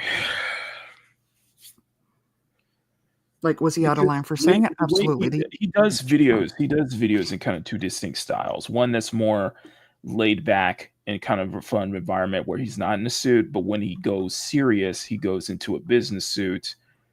And basically the way he talks down to it's how he talks down to his audience. And also the way he paints his audience is basically stabbing him in the back when he paints his audience is they thinks the audience is stabbing him in the back because they're not they're not they're not agreeing with him. They're not drinking the Kool-Aid. They're not defending Nintendo on this the way on these prices and on how the company is handling as hard as he is. And he's supposed to act like a mature adult here. And the thing is that it's so sudden because so sudden because I can understand if it was I can understand if it was like you have those bad apples, you have those people who are making probably those more extreme statements or something like that. But that's not from what I've been seeing. I saw so many like reasonable takes from his video from people in his comment section with legit concerns. Yeah. It just makes me wonder. It's like, are you in the pocket of Nintendo? Are you trying to land a job at that company because he's a developer and he produces? Clearly. He produces. I hate. You know what? Harmful Opinion said it, but he does produce shovelware. He's producing shovelware titles for like the Game Boy Advance, the DS, the Dreamcast, PSP, and such like that. And that's nothing wrong with that. And then I think that was probably one red flag is that why aren't you? Because I understand he has a huge love for the Game Boy Advance, the huge love for the Game Boy Advance, the Game Boy, the DS, and such like that. But the second part, is this, and that in his initial video, he goes to this sob story on how much he wanted to work with Satoru Iwata, who was one of the former presidents of Nintendo, one of the big three. And we can all say that for a certain fact that Iwata-san would not approve of this if he were alive today. Yeah. So the fact that you're using Iwata-san as some kind of example or some kind of like for your sob story is emotional manipulation. Mhm. It is the textbook definition of emotional manipulation, and he got rightfully called out for it. Oh yeah. You cannot do that. It's abhorrent, honestly. But that opens and in that because of the backlash, he made a follow-up video trying to act like that was all a joke or anything and everything, but not understanding why people are mad at him for it. Why people are mad at him if he could just admit to the fact that, okay, I understand the concerns that people have for the Switch 2, for the Switch 2's pricing. I get that. I'll just say my thing on this. Let me just say my defense of this, and then we can agree to disagree and move on. But no, you talk down to your audience. You talk down to your audience as if they were children. As if they were immature children. You know who does that? Journalists who do that. People who run their mouth on social media all the time do that. People who attack fans, attack gamers do that. Come across a lot of trolls who do that. Because we were with you when you called out Ubisoft for how bad their practices are, for EA and BioWare with Dragon Age the Veilguard. And you expect us to just roll over and just agree with you unanimously on this one. No, there is this is consumers. You want to step up the bat for you want to defend consumers. You want to support consumer practices. You want to make sure you're against anti-consumer. You are anti-consumer practices. You can't be that on one mouth, but still and not address the elephant in the room that what Nintendo is doing is anti-consumer.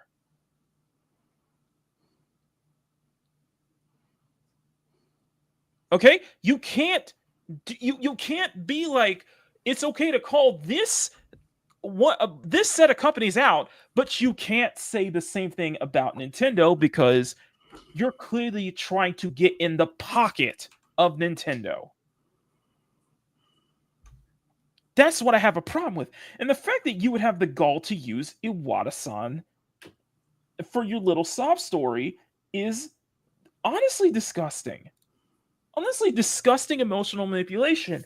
But as what we found out, and what people should have saw the signs is that he has a history of doing this. So in a third follow-up video, he tries to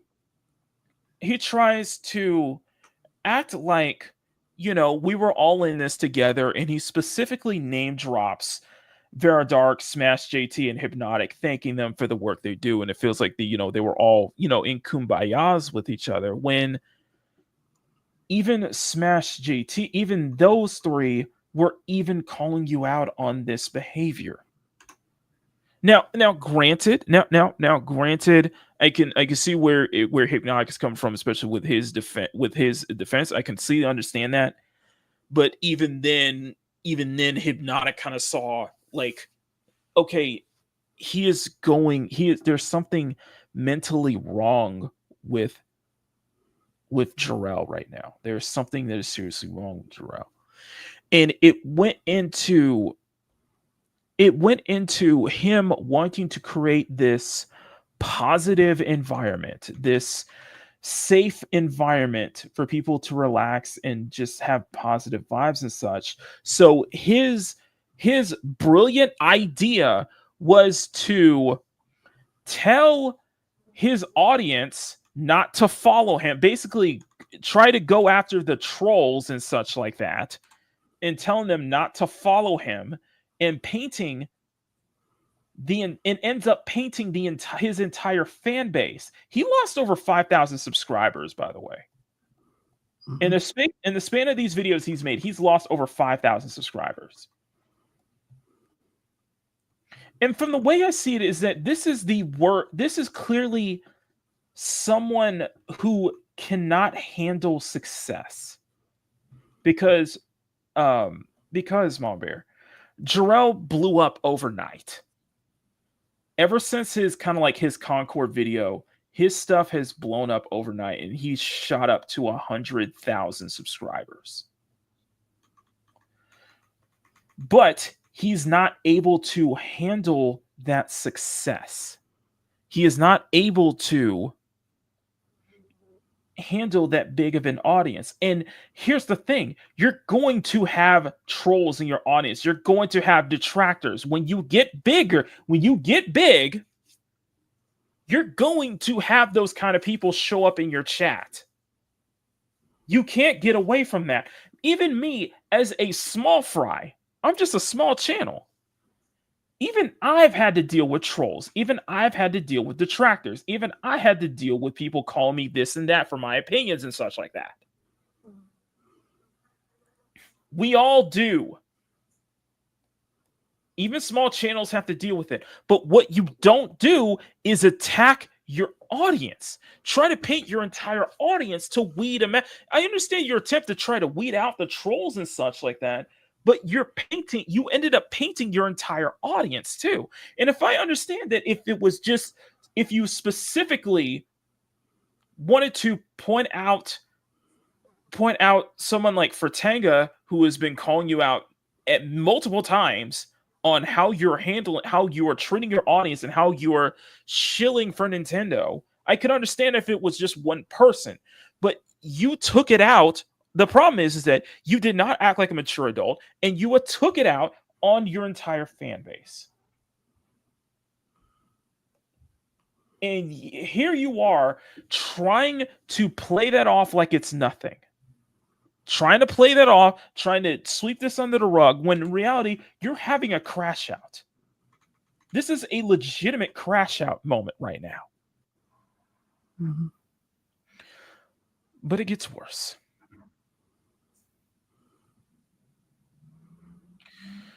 It gets worse. So, I unsubscribed from Jarrell from videos from not only Fertanga pointing this stuff out, calling stuff out, but also from a YouTube channel called Harmful Opinions, who did great videos, great two-parters bringing out how shady Jarrell comes off as. Because his stint was always... he would have videos where he would have stories about his time as a developer and how, he's very much, clearly he cares about his audience. Clearly he cares about the people in real life, his people, his friends in real life. But there was always a consistent stream of, whenever it comes to a serious topic, he would always bring up having to help his friends who are dying of cancer. And this, I sympathize with that. And I think a lot of us do. We all do. We can understand that. However, the issue was that there kept being a continuous pattern of him doing that. A continuous pattern of him, either... I'll bring up one example that it just something that didn't seem to add up. That he brought up this one story of how he was a game developer, how him being a game developer, and because of his presence on social media and presence on YouTube, that a group of feminists pushed him out of working at a hospital for kids with cancer. And something about that didn't add up because saying that it was a group of feminists that pushed him out of working at a cancer hospital. It just didn't seem right when you think about that because it just kind of came off as kind of vague. And every time he would bring up these different stories about his friends dying of cancer, and it seemed to be in a consistent, it seemed to be in a specific time frame, like months apart, months and months apart. And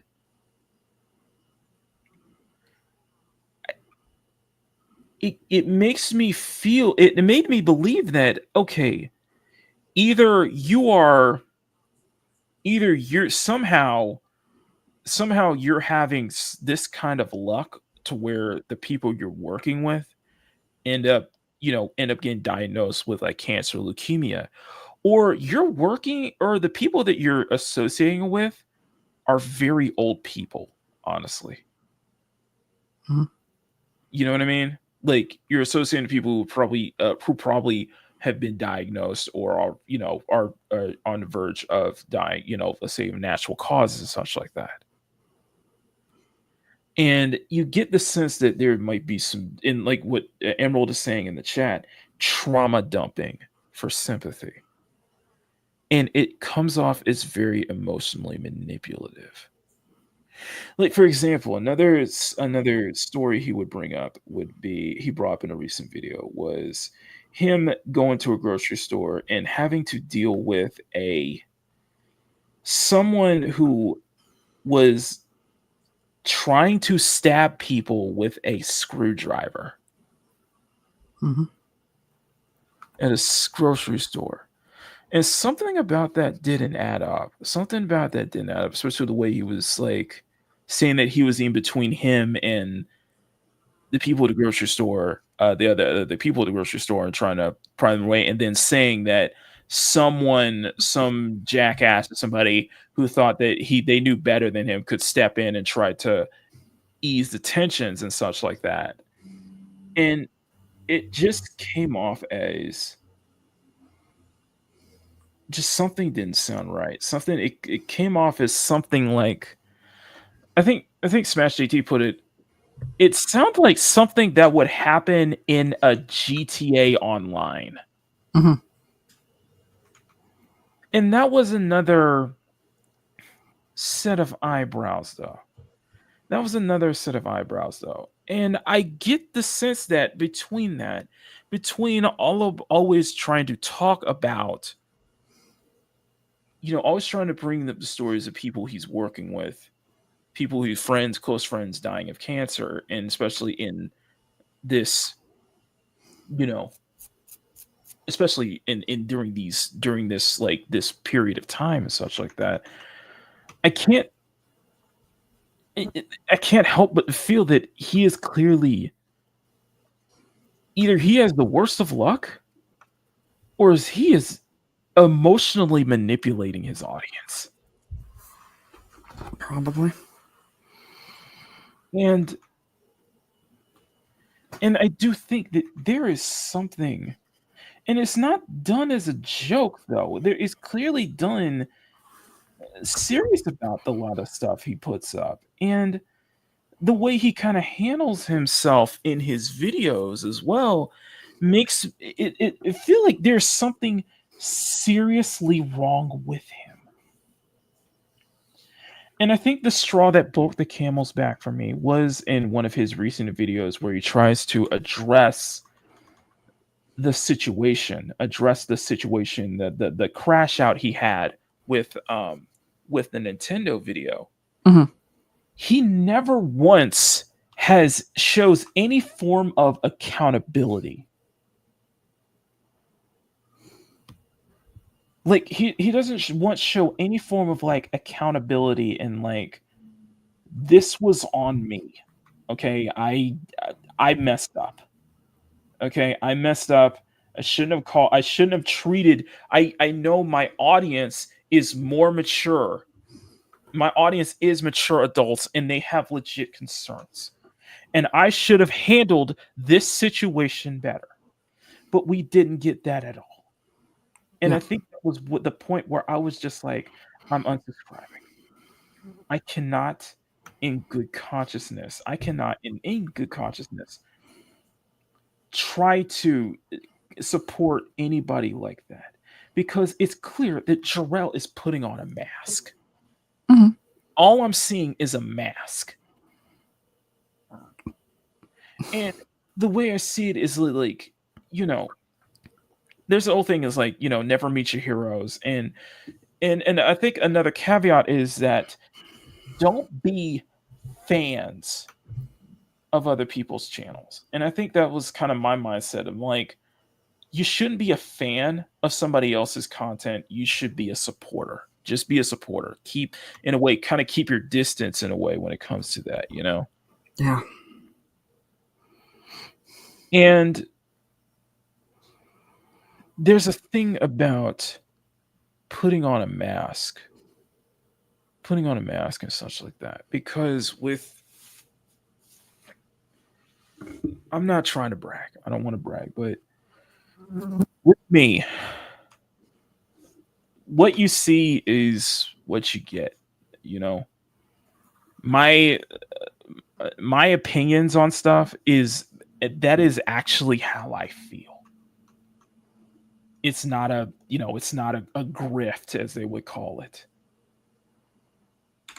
Like, I legitimately have legit opinions on this, that, or the third. Like, for example, my feelings towards Tanya's design on MK1, the one that got me called a coon and a pick-me on Twitter, that's how I legitimately feel about that. I try my best to not put a mask on. Yeah. I try my best not to. Like, my feelings are my own and I stand by them. Even if, and I think that's what it is that a lesson learned is that to, admit that you're at fault. Admit that you're wrong. Admit that you stepped out of line. Admit that, I ask for feedback. I ask you guys if I do something that is like out of character, out of something that's completely out of me, call me out. I want people to call me out, to put me in check, because that's the only way I'm going to be able to learn. And I know that's a way a lot of people will learn. If I'm acting out of character, characters, like something that's completely unordinary from how I usually act, then call me out on it, please. Because I think there's a legit difference on being humble and trying to put on a facade that you are humble, that you are of a regular Joe Schmo. And the thing is, Darrell, you're not a Joe Schmo. You're not a humble person. You're in the industry. You're a developer. You're a professional. And you can't act into both. What you can't talk on both sides of your mouth. You can't act in both. You can't have your cake and eat it too, basically. That if you're going to criticize, and if you're going to put on the suit and tie, do this full video where you are criticizing the practices of Ubisoft, of EA, BioWare, of any of these other companies, then you have to have that same sentiment for Nintendo. Otherwise, you're going to come off as a shill. Otherwise, you're going to come off as a colossal hypocrite. And you cannot use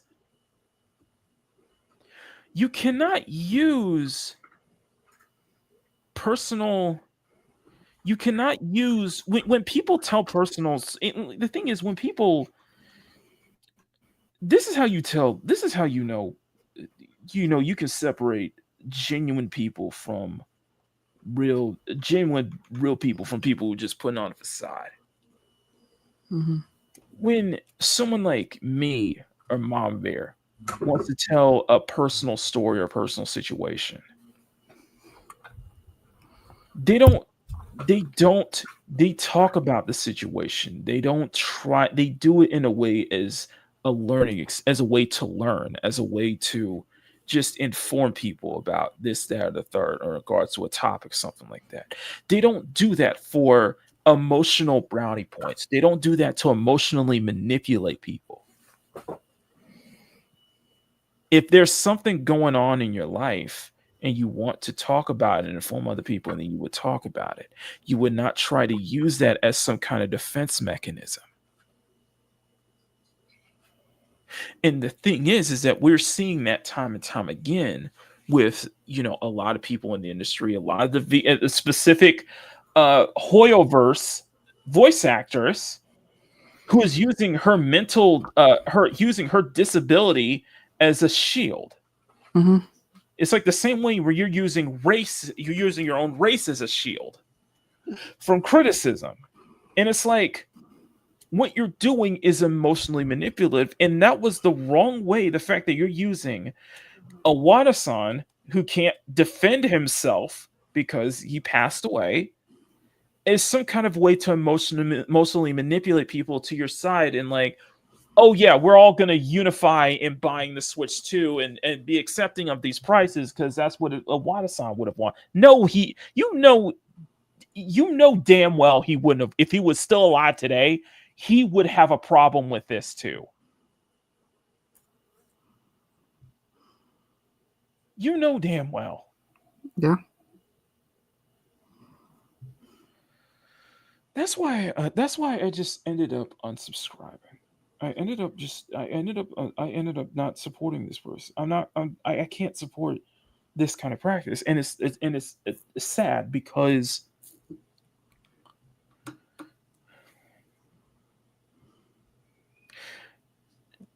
I discovered his channel, and it wasn't through Asmongold. I don't know. Somebody showed off his video, or I think I saw his video and recommended, and I enjoyed how not only how professional he is, but also how he's able to create a fun environment. And that was my problem, though. And that was my other problem, is like the way he was trying to weed out, because the way he was trying to weed out people who only came for the drama, for like the industry stuff. Because, when you talk about that stuff, that's going to attract people, those kind of people. But he was trying to weed those out by going after everyone. And it's like the most sensible thing to do, and this is the easiest thing to do. Make a second YouTube channel focusing on industry topics. That is the easiest thing you could have done. For people who want to watch, with the suit and tie, talking about what the problems that are going on in the industry, you could have dedicated a second channel to just doing that. And then if you want to focus on game development and making fun content, because he's incredibly talented. He not only as a game developer, but as a musician as well. And that's why I find even more disappointing. And the reason I wanted to bring that up was because Jarrell is a subscriber of mine. Mm-hmm. That Avowed video where I called out Matt Hansen, mm-hmm. the art director, for being a racist, that video blew up.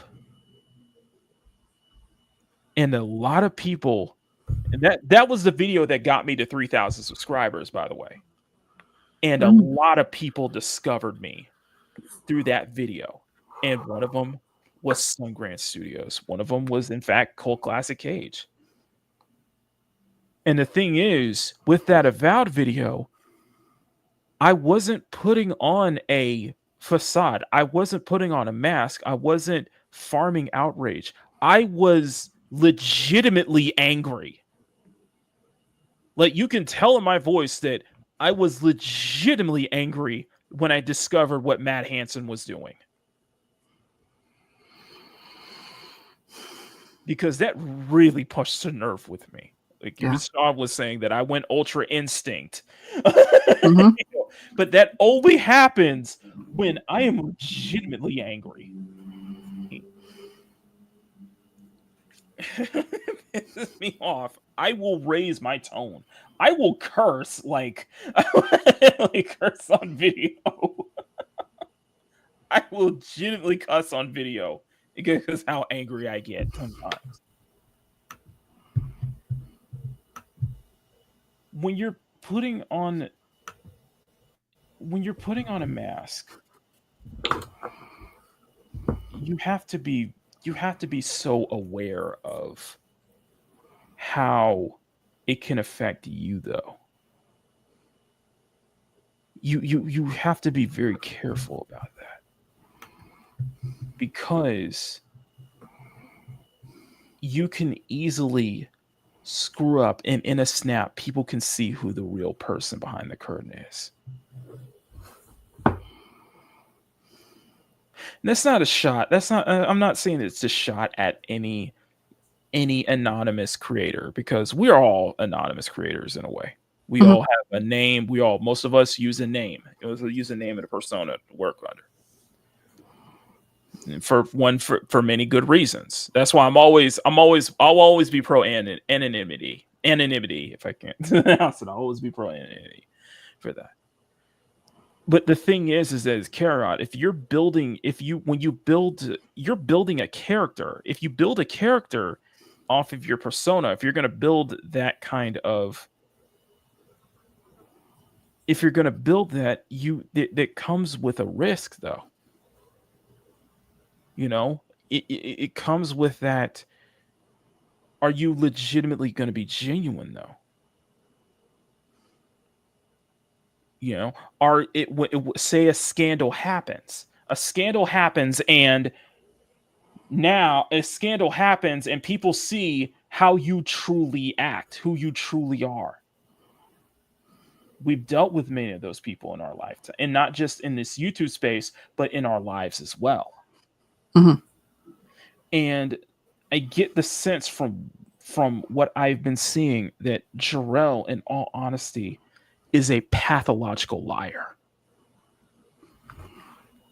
And in good consciousness, I can't support that. No. I can't support emotionally manipulating your audience. Because if you're not, because clearly you have a mental issue, and it's something that you need to figure that out. You need to solve that, because it's clearly coming from, it's clearly that you blew up too fast overnight and you can't handle it. You clearly cannot handle it. That's why even as, as much as I want to get to 6K, I try to be somewhat realistic with my goals. I don't want to blow up overnight. I want that growth. And this is from me just being around, watching Cult Classic Cage, is that I want my growth to be natural. I want to have that natural growth. I want that. I don't want to be blown up overnight, because I don't think I could be able to handle something like that happens. I don't think a lot of people would be. I don't think some people just simply aren't, capable of being able to handle that kind of success, that level of success, especially in a short period of time. That's why.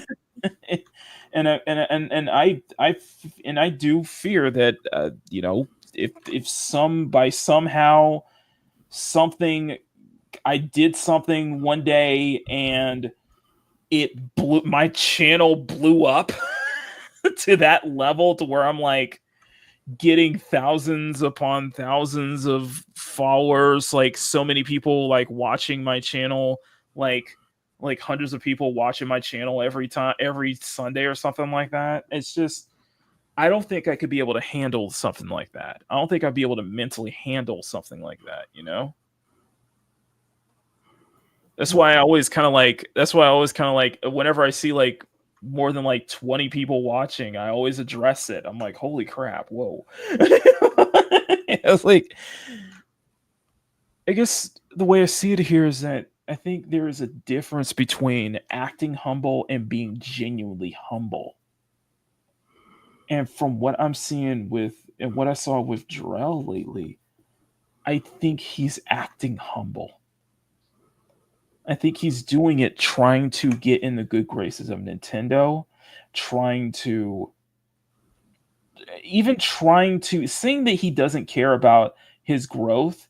It's clear that he actually does care, because there clearly in some of his past videos, he does, it's clear sense that he has a problem of his videos not getting enough attention.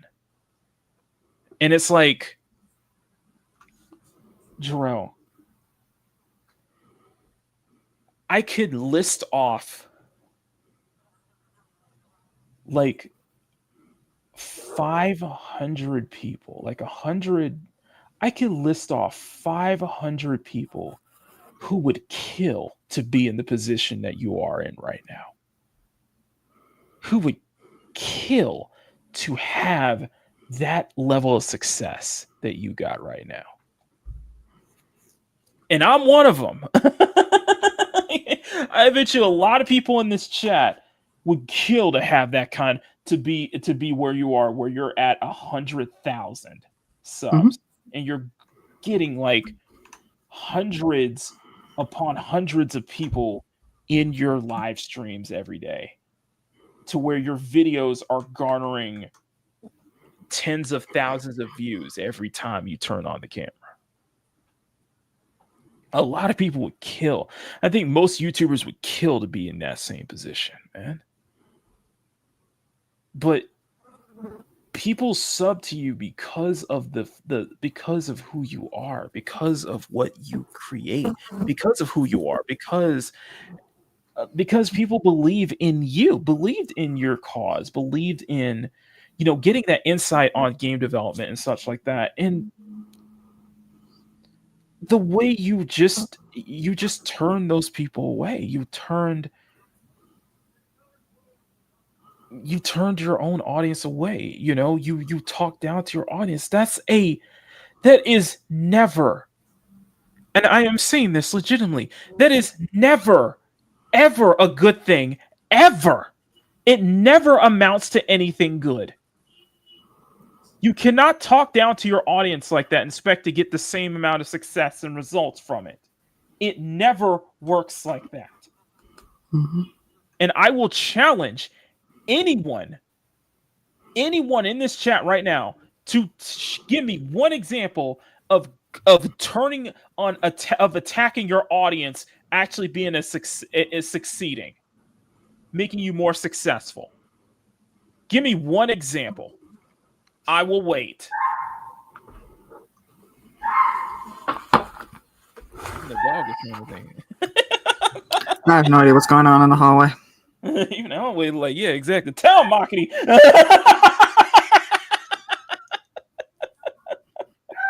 No, but just like,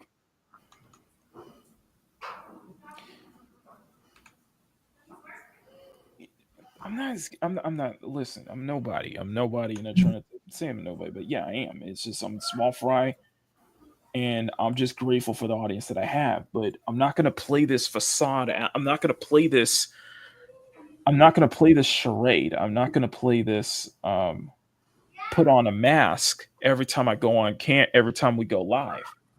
I don't put on a mask. This is how I legitimately feel about stuff. Do I hold myself back? Yes, I do.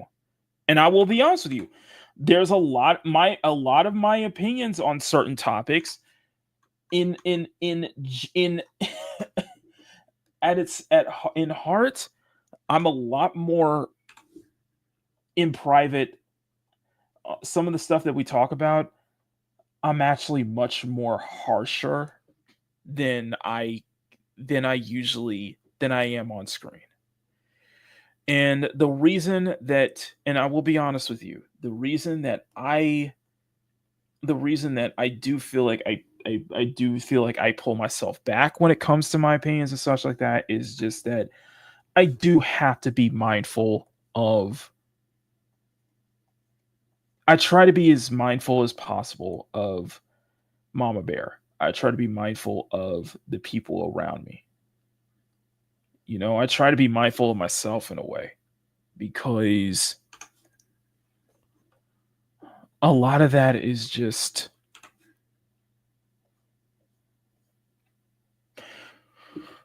let's put it this way. If I'm raging at something, there's a reason.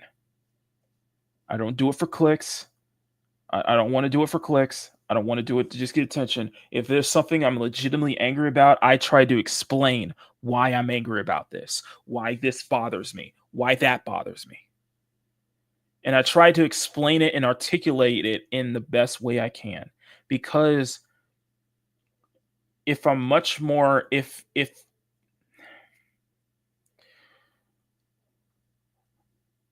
I'm not a fan of blind rage. That's what it comes down to. I don't like blind rage. If there's something I don't like, it's the same way I look at it, the same way I look at whenever stuff is called woke or anything. Like, no, I want to explain, in the best way I can, I want to explain why I have a problem with this, why this is not good, why this is not good, why that is not good. And I realized that a lot of my personal opinions on a lot of stuff is much harsher, and it kind of can go into blind rage sometimes. And you don't have that. And for me, blind rage can lead into, not thinking clearly, not having a clear mind. Do I think the Avowed video was blind rage? No, I don't think the Avowed video was blind rage, but it was genuine anger. It was genuinely upset. And I tried to explain exactly why I was genuinely upset, but if it bothered you that much, but because it bothered me that much, I couldn't help it. I couldn't help but to just sound off. Sound off and make that statement, The way I see it is that the way I put it in with the comparison to Jarrell is just that, you can have legitimate problems with something and articulate it as a mature adult, talk to it as a mature adult. You can do these things, but you cannot. But when a good chunk of your audience is expressing that, hey, this isn't, why are you acting like this? Why are you talking down to your audience like this? You can't do that to your audience, because that audience is what got you there in the first place. That audience is what buys your product. What people you want to.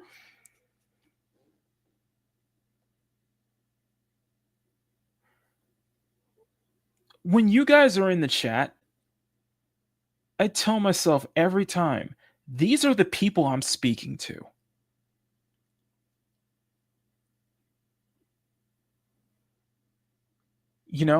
I call my chat cute, sexy, and fun. That's my fan base. The cute, sexy, and fun nation. And I realize that whatever I try to express myself with, whatever I try to express, or whatever message, whatever's feeling inside, I realize that these are the people I'm speaking to. And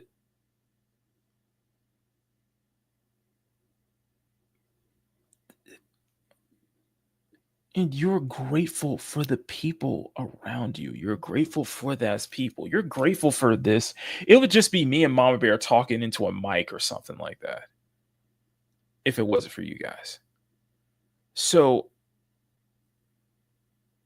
that's why I always want you guys so bad to please call me out on this. Please call me out on something. If I'm not acting out of character, if I get something wrong, please let me know.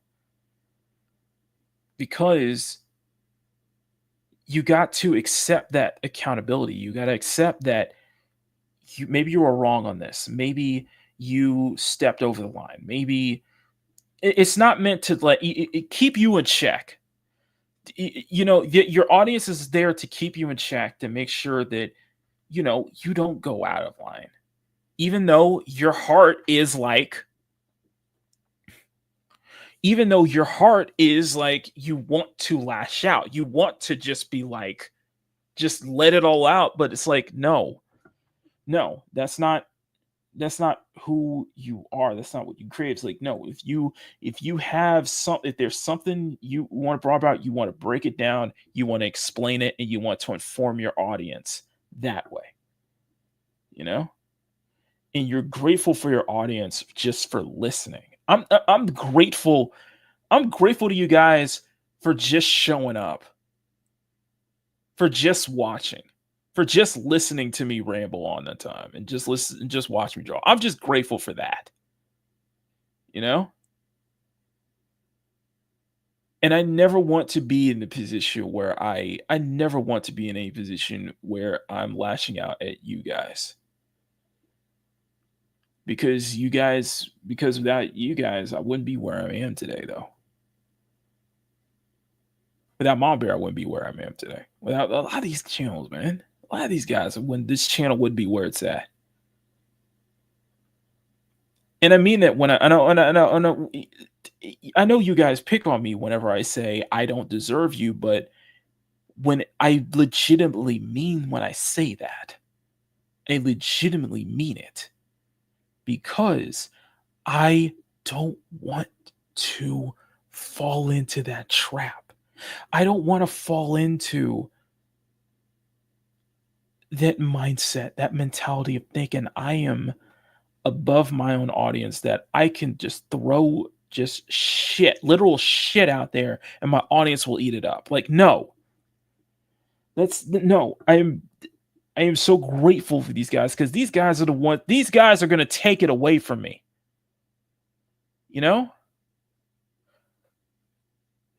To be grateful and humble, because all that can be gone in a snap.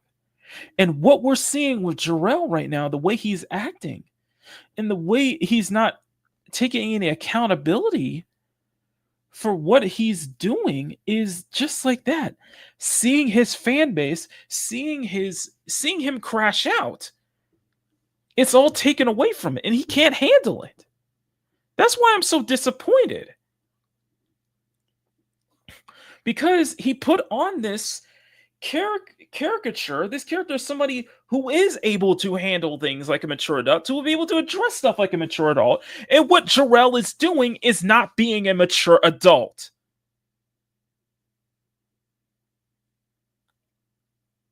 And I expected better from him.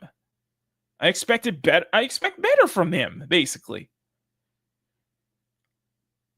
And I respected him for that. And I respected him for the way he handles and such like that. And I admired his channels. Like, I can't watch his stuff anymore because he will resort to, because the way he acted and the way he's emotionally manipulating his audience. You can't do that, man. You can't. You can't. That's just a disgusting tactic, man. That's just a disgusting tactic. And emotional manipulation will always be a disgusting tactic for me, and that will immediately be a turnoff. Like, if you're farming for sympathy, and it's like the whole thing with being a victim. That's how I look at it. So yeah, Jerome, if you're watching, likely you're not. But if you stumble across this particular video, you need to hear this from the words of someone who was a fan of your channel. This is from someone who was a supporter of your channel. Someone who enjoyed every single bit of content you did, no matter if it was industry or just goofing around talking about the game in development. But now the veil has been lifted. The mask has been lifted. I've seen who you truly are. And honestly, Jarrell, I'm disappointed. Because I thought you were better than that. And you need help. You need serious help. That's all I got.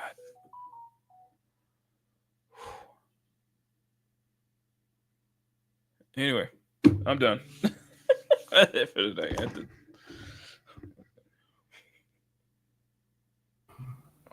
Interestingly enough, I think the kid is done too.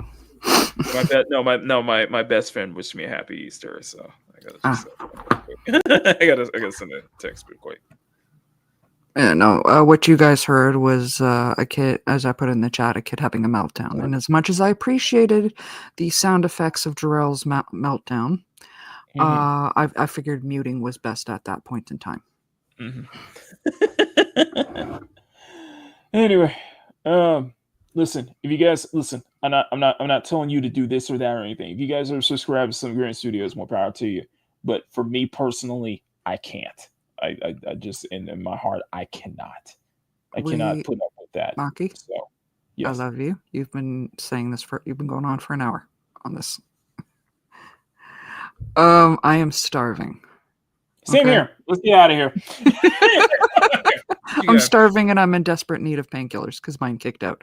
All right, what you got? Aside from apparently, though don't quote me on it, we are going to have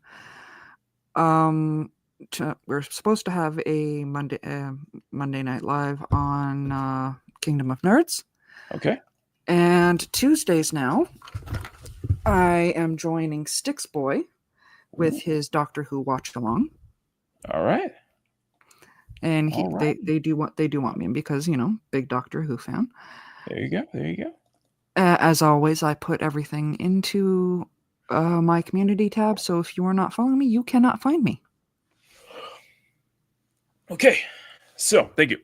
Now, all right. Now for me, tomorrow is Makini. Makini in the morning are now Mondays and Friday mornings only, starting at 6 a.m. I go from 6 a.m. to 8 a.m. So for 2 hours.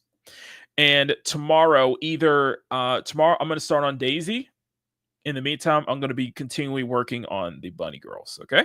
So we'll be doing that in the meantime. Also, tomorrow, right after I do this show, I'm going to be working on the speed paint for the Rosalina drawing. So that video will be out tomorrow. All I got to do is just put a mix together. The video is going to be like 22 minutes. So I need to put a 20-minute mix for the for background music, basically. So I will be so the Rosalina video will be out tomorrow, probably tomorrow afternoon or so. So stay tuned for that. Make sure you guys make sure you ring that bell, by the way. So you get notified. I want to say thank you to everybody who's been who tuned into the commentary video on Marathon. I'm going to see if I can try to get another commentary video out this week. My plan is I want to get more commentary videos out like once a week, if it's art or gaming topics, just because I'm really interested in that stuff and I really like to talk about that personally. So, and I'm going to try to re-update my format for commentary videos as well. Makini Live, of course. Makini Live, of course. Of course, back here next Sunday. And of course, guys, mark your calendar for Wednesday. And I think that is about 2 weeks' time. Wednesday, May 7th. And I think at around, let's say around 7 p.m. May 7th, 7 p.m. is the Makini Live birthday bash. So I'll be doing a birthday stream with hopefully I can get Mama Bear, and hopefully we can get a whole. And that is 10 p.m. for those of us in the I know. Eastern time zone. Yeah, I know. I'm late. Unless you guys want me, unless you guys want, I could do it earlier. No, 7's fine because we don't want to interrupt your work schedule. But okay, so I am off Wednesday and Thursday of that week because my birthday and my mom's birthday on Thursday. But I will be doing a birthday bash every year, so I want to see if I'm gonna definitely try to reach out, see who can show up, and we gotta do something. I want to do something special and celebrate my birthday with you guys. You guys have been truly incredible. I cannot thank y'all for that. I mean, and I we feel like standardly take Mother's Day off too, so the birthday streams are always the best streams for me. Oh, yeah. I think that's one of my most memorable streams are always the birthday shows because you guys come out in droves for it, and I cannot thank y'all enough. I get teary eyed too. So my birthday is in 2 weeks, so I'll be doing a birthday bash. Of course we got the April batches, the term 6 batches will be up real soon, so I'm gonna try to get the Bunny Girls and Daisy out as soon as before the end of this month, so that way we can have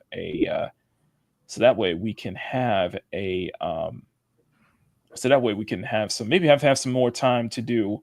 I got one more. Basically, I got one more week left in 4 days before the end of this term. So if you guys are not a channel member yet, join the channel. I got some really good art this week, really good art for this term. So make sure you guys join that channel. Really appreciate that.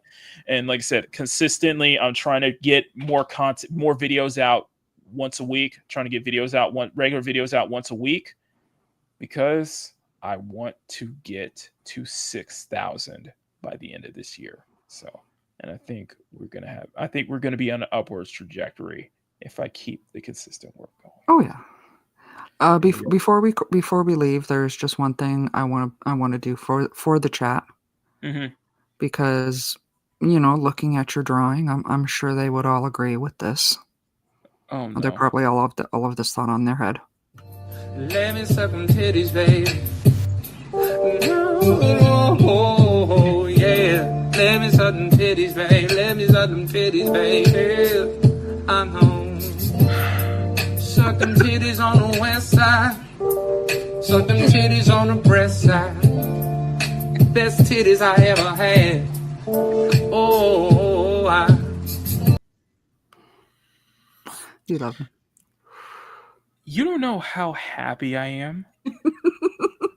You don't know how happy I am to see you play that.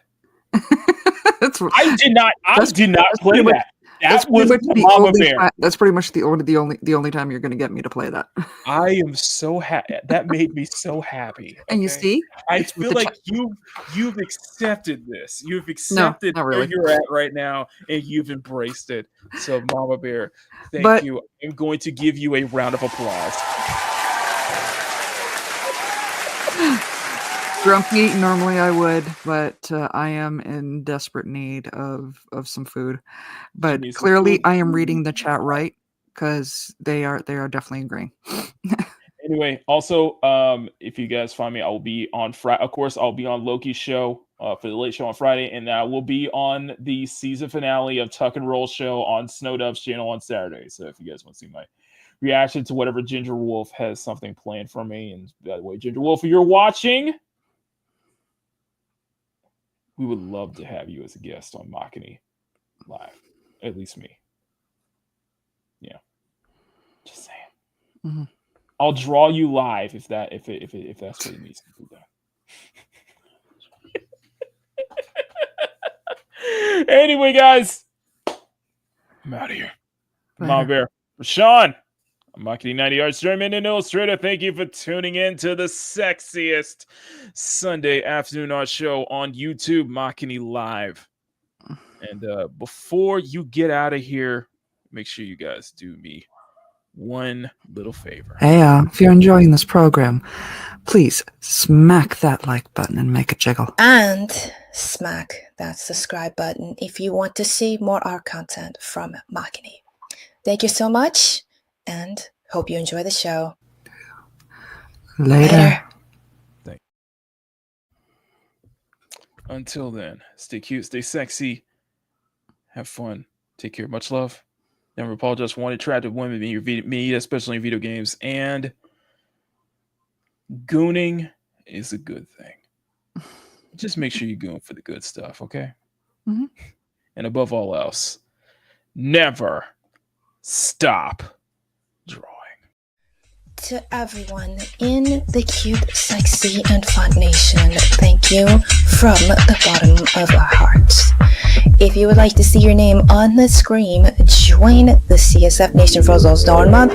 You get access to exclusive art drops that Makini drops every 2 months for all CSF Nation members. Again, we would like to thank you for your incredible support. CSF Nation for life. Arigato.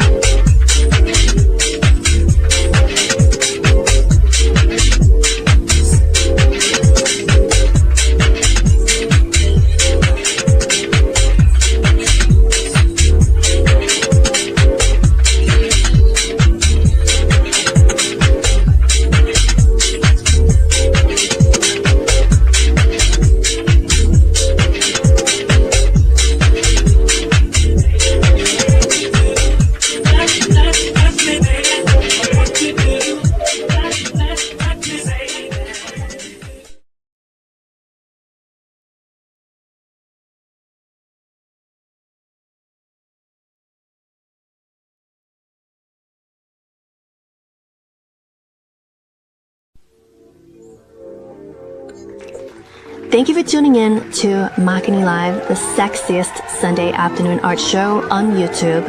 Remember to smack that like button and make it jiggle. And make sure to share the stream out, everyone. The more eyes we get on the show, the better. Become a channel member for as low as $1 a month. You want to get access to some exclusive art goodies that Makini drops every 2 months for his channel members. And subscribe if you want to see more art content from Makini. Thank you all for watching. We will see you all next time here on Makini Live.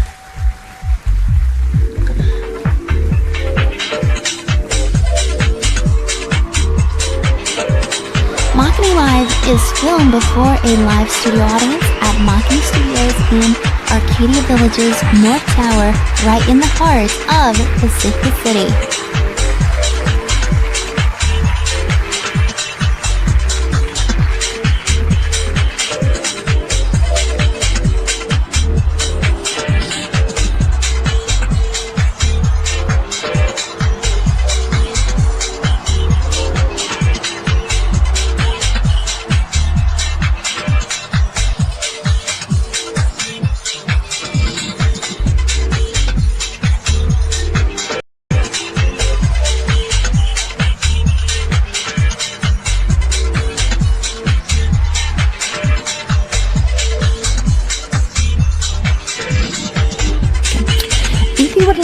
Free tickets to the next and upcoming and future Makini Live airings. All you have to do is visit youtube.com/Makini90 or call 765-9077 toll free for free tickets, of course.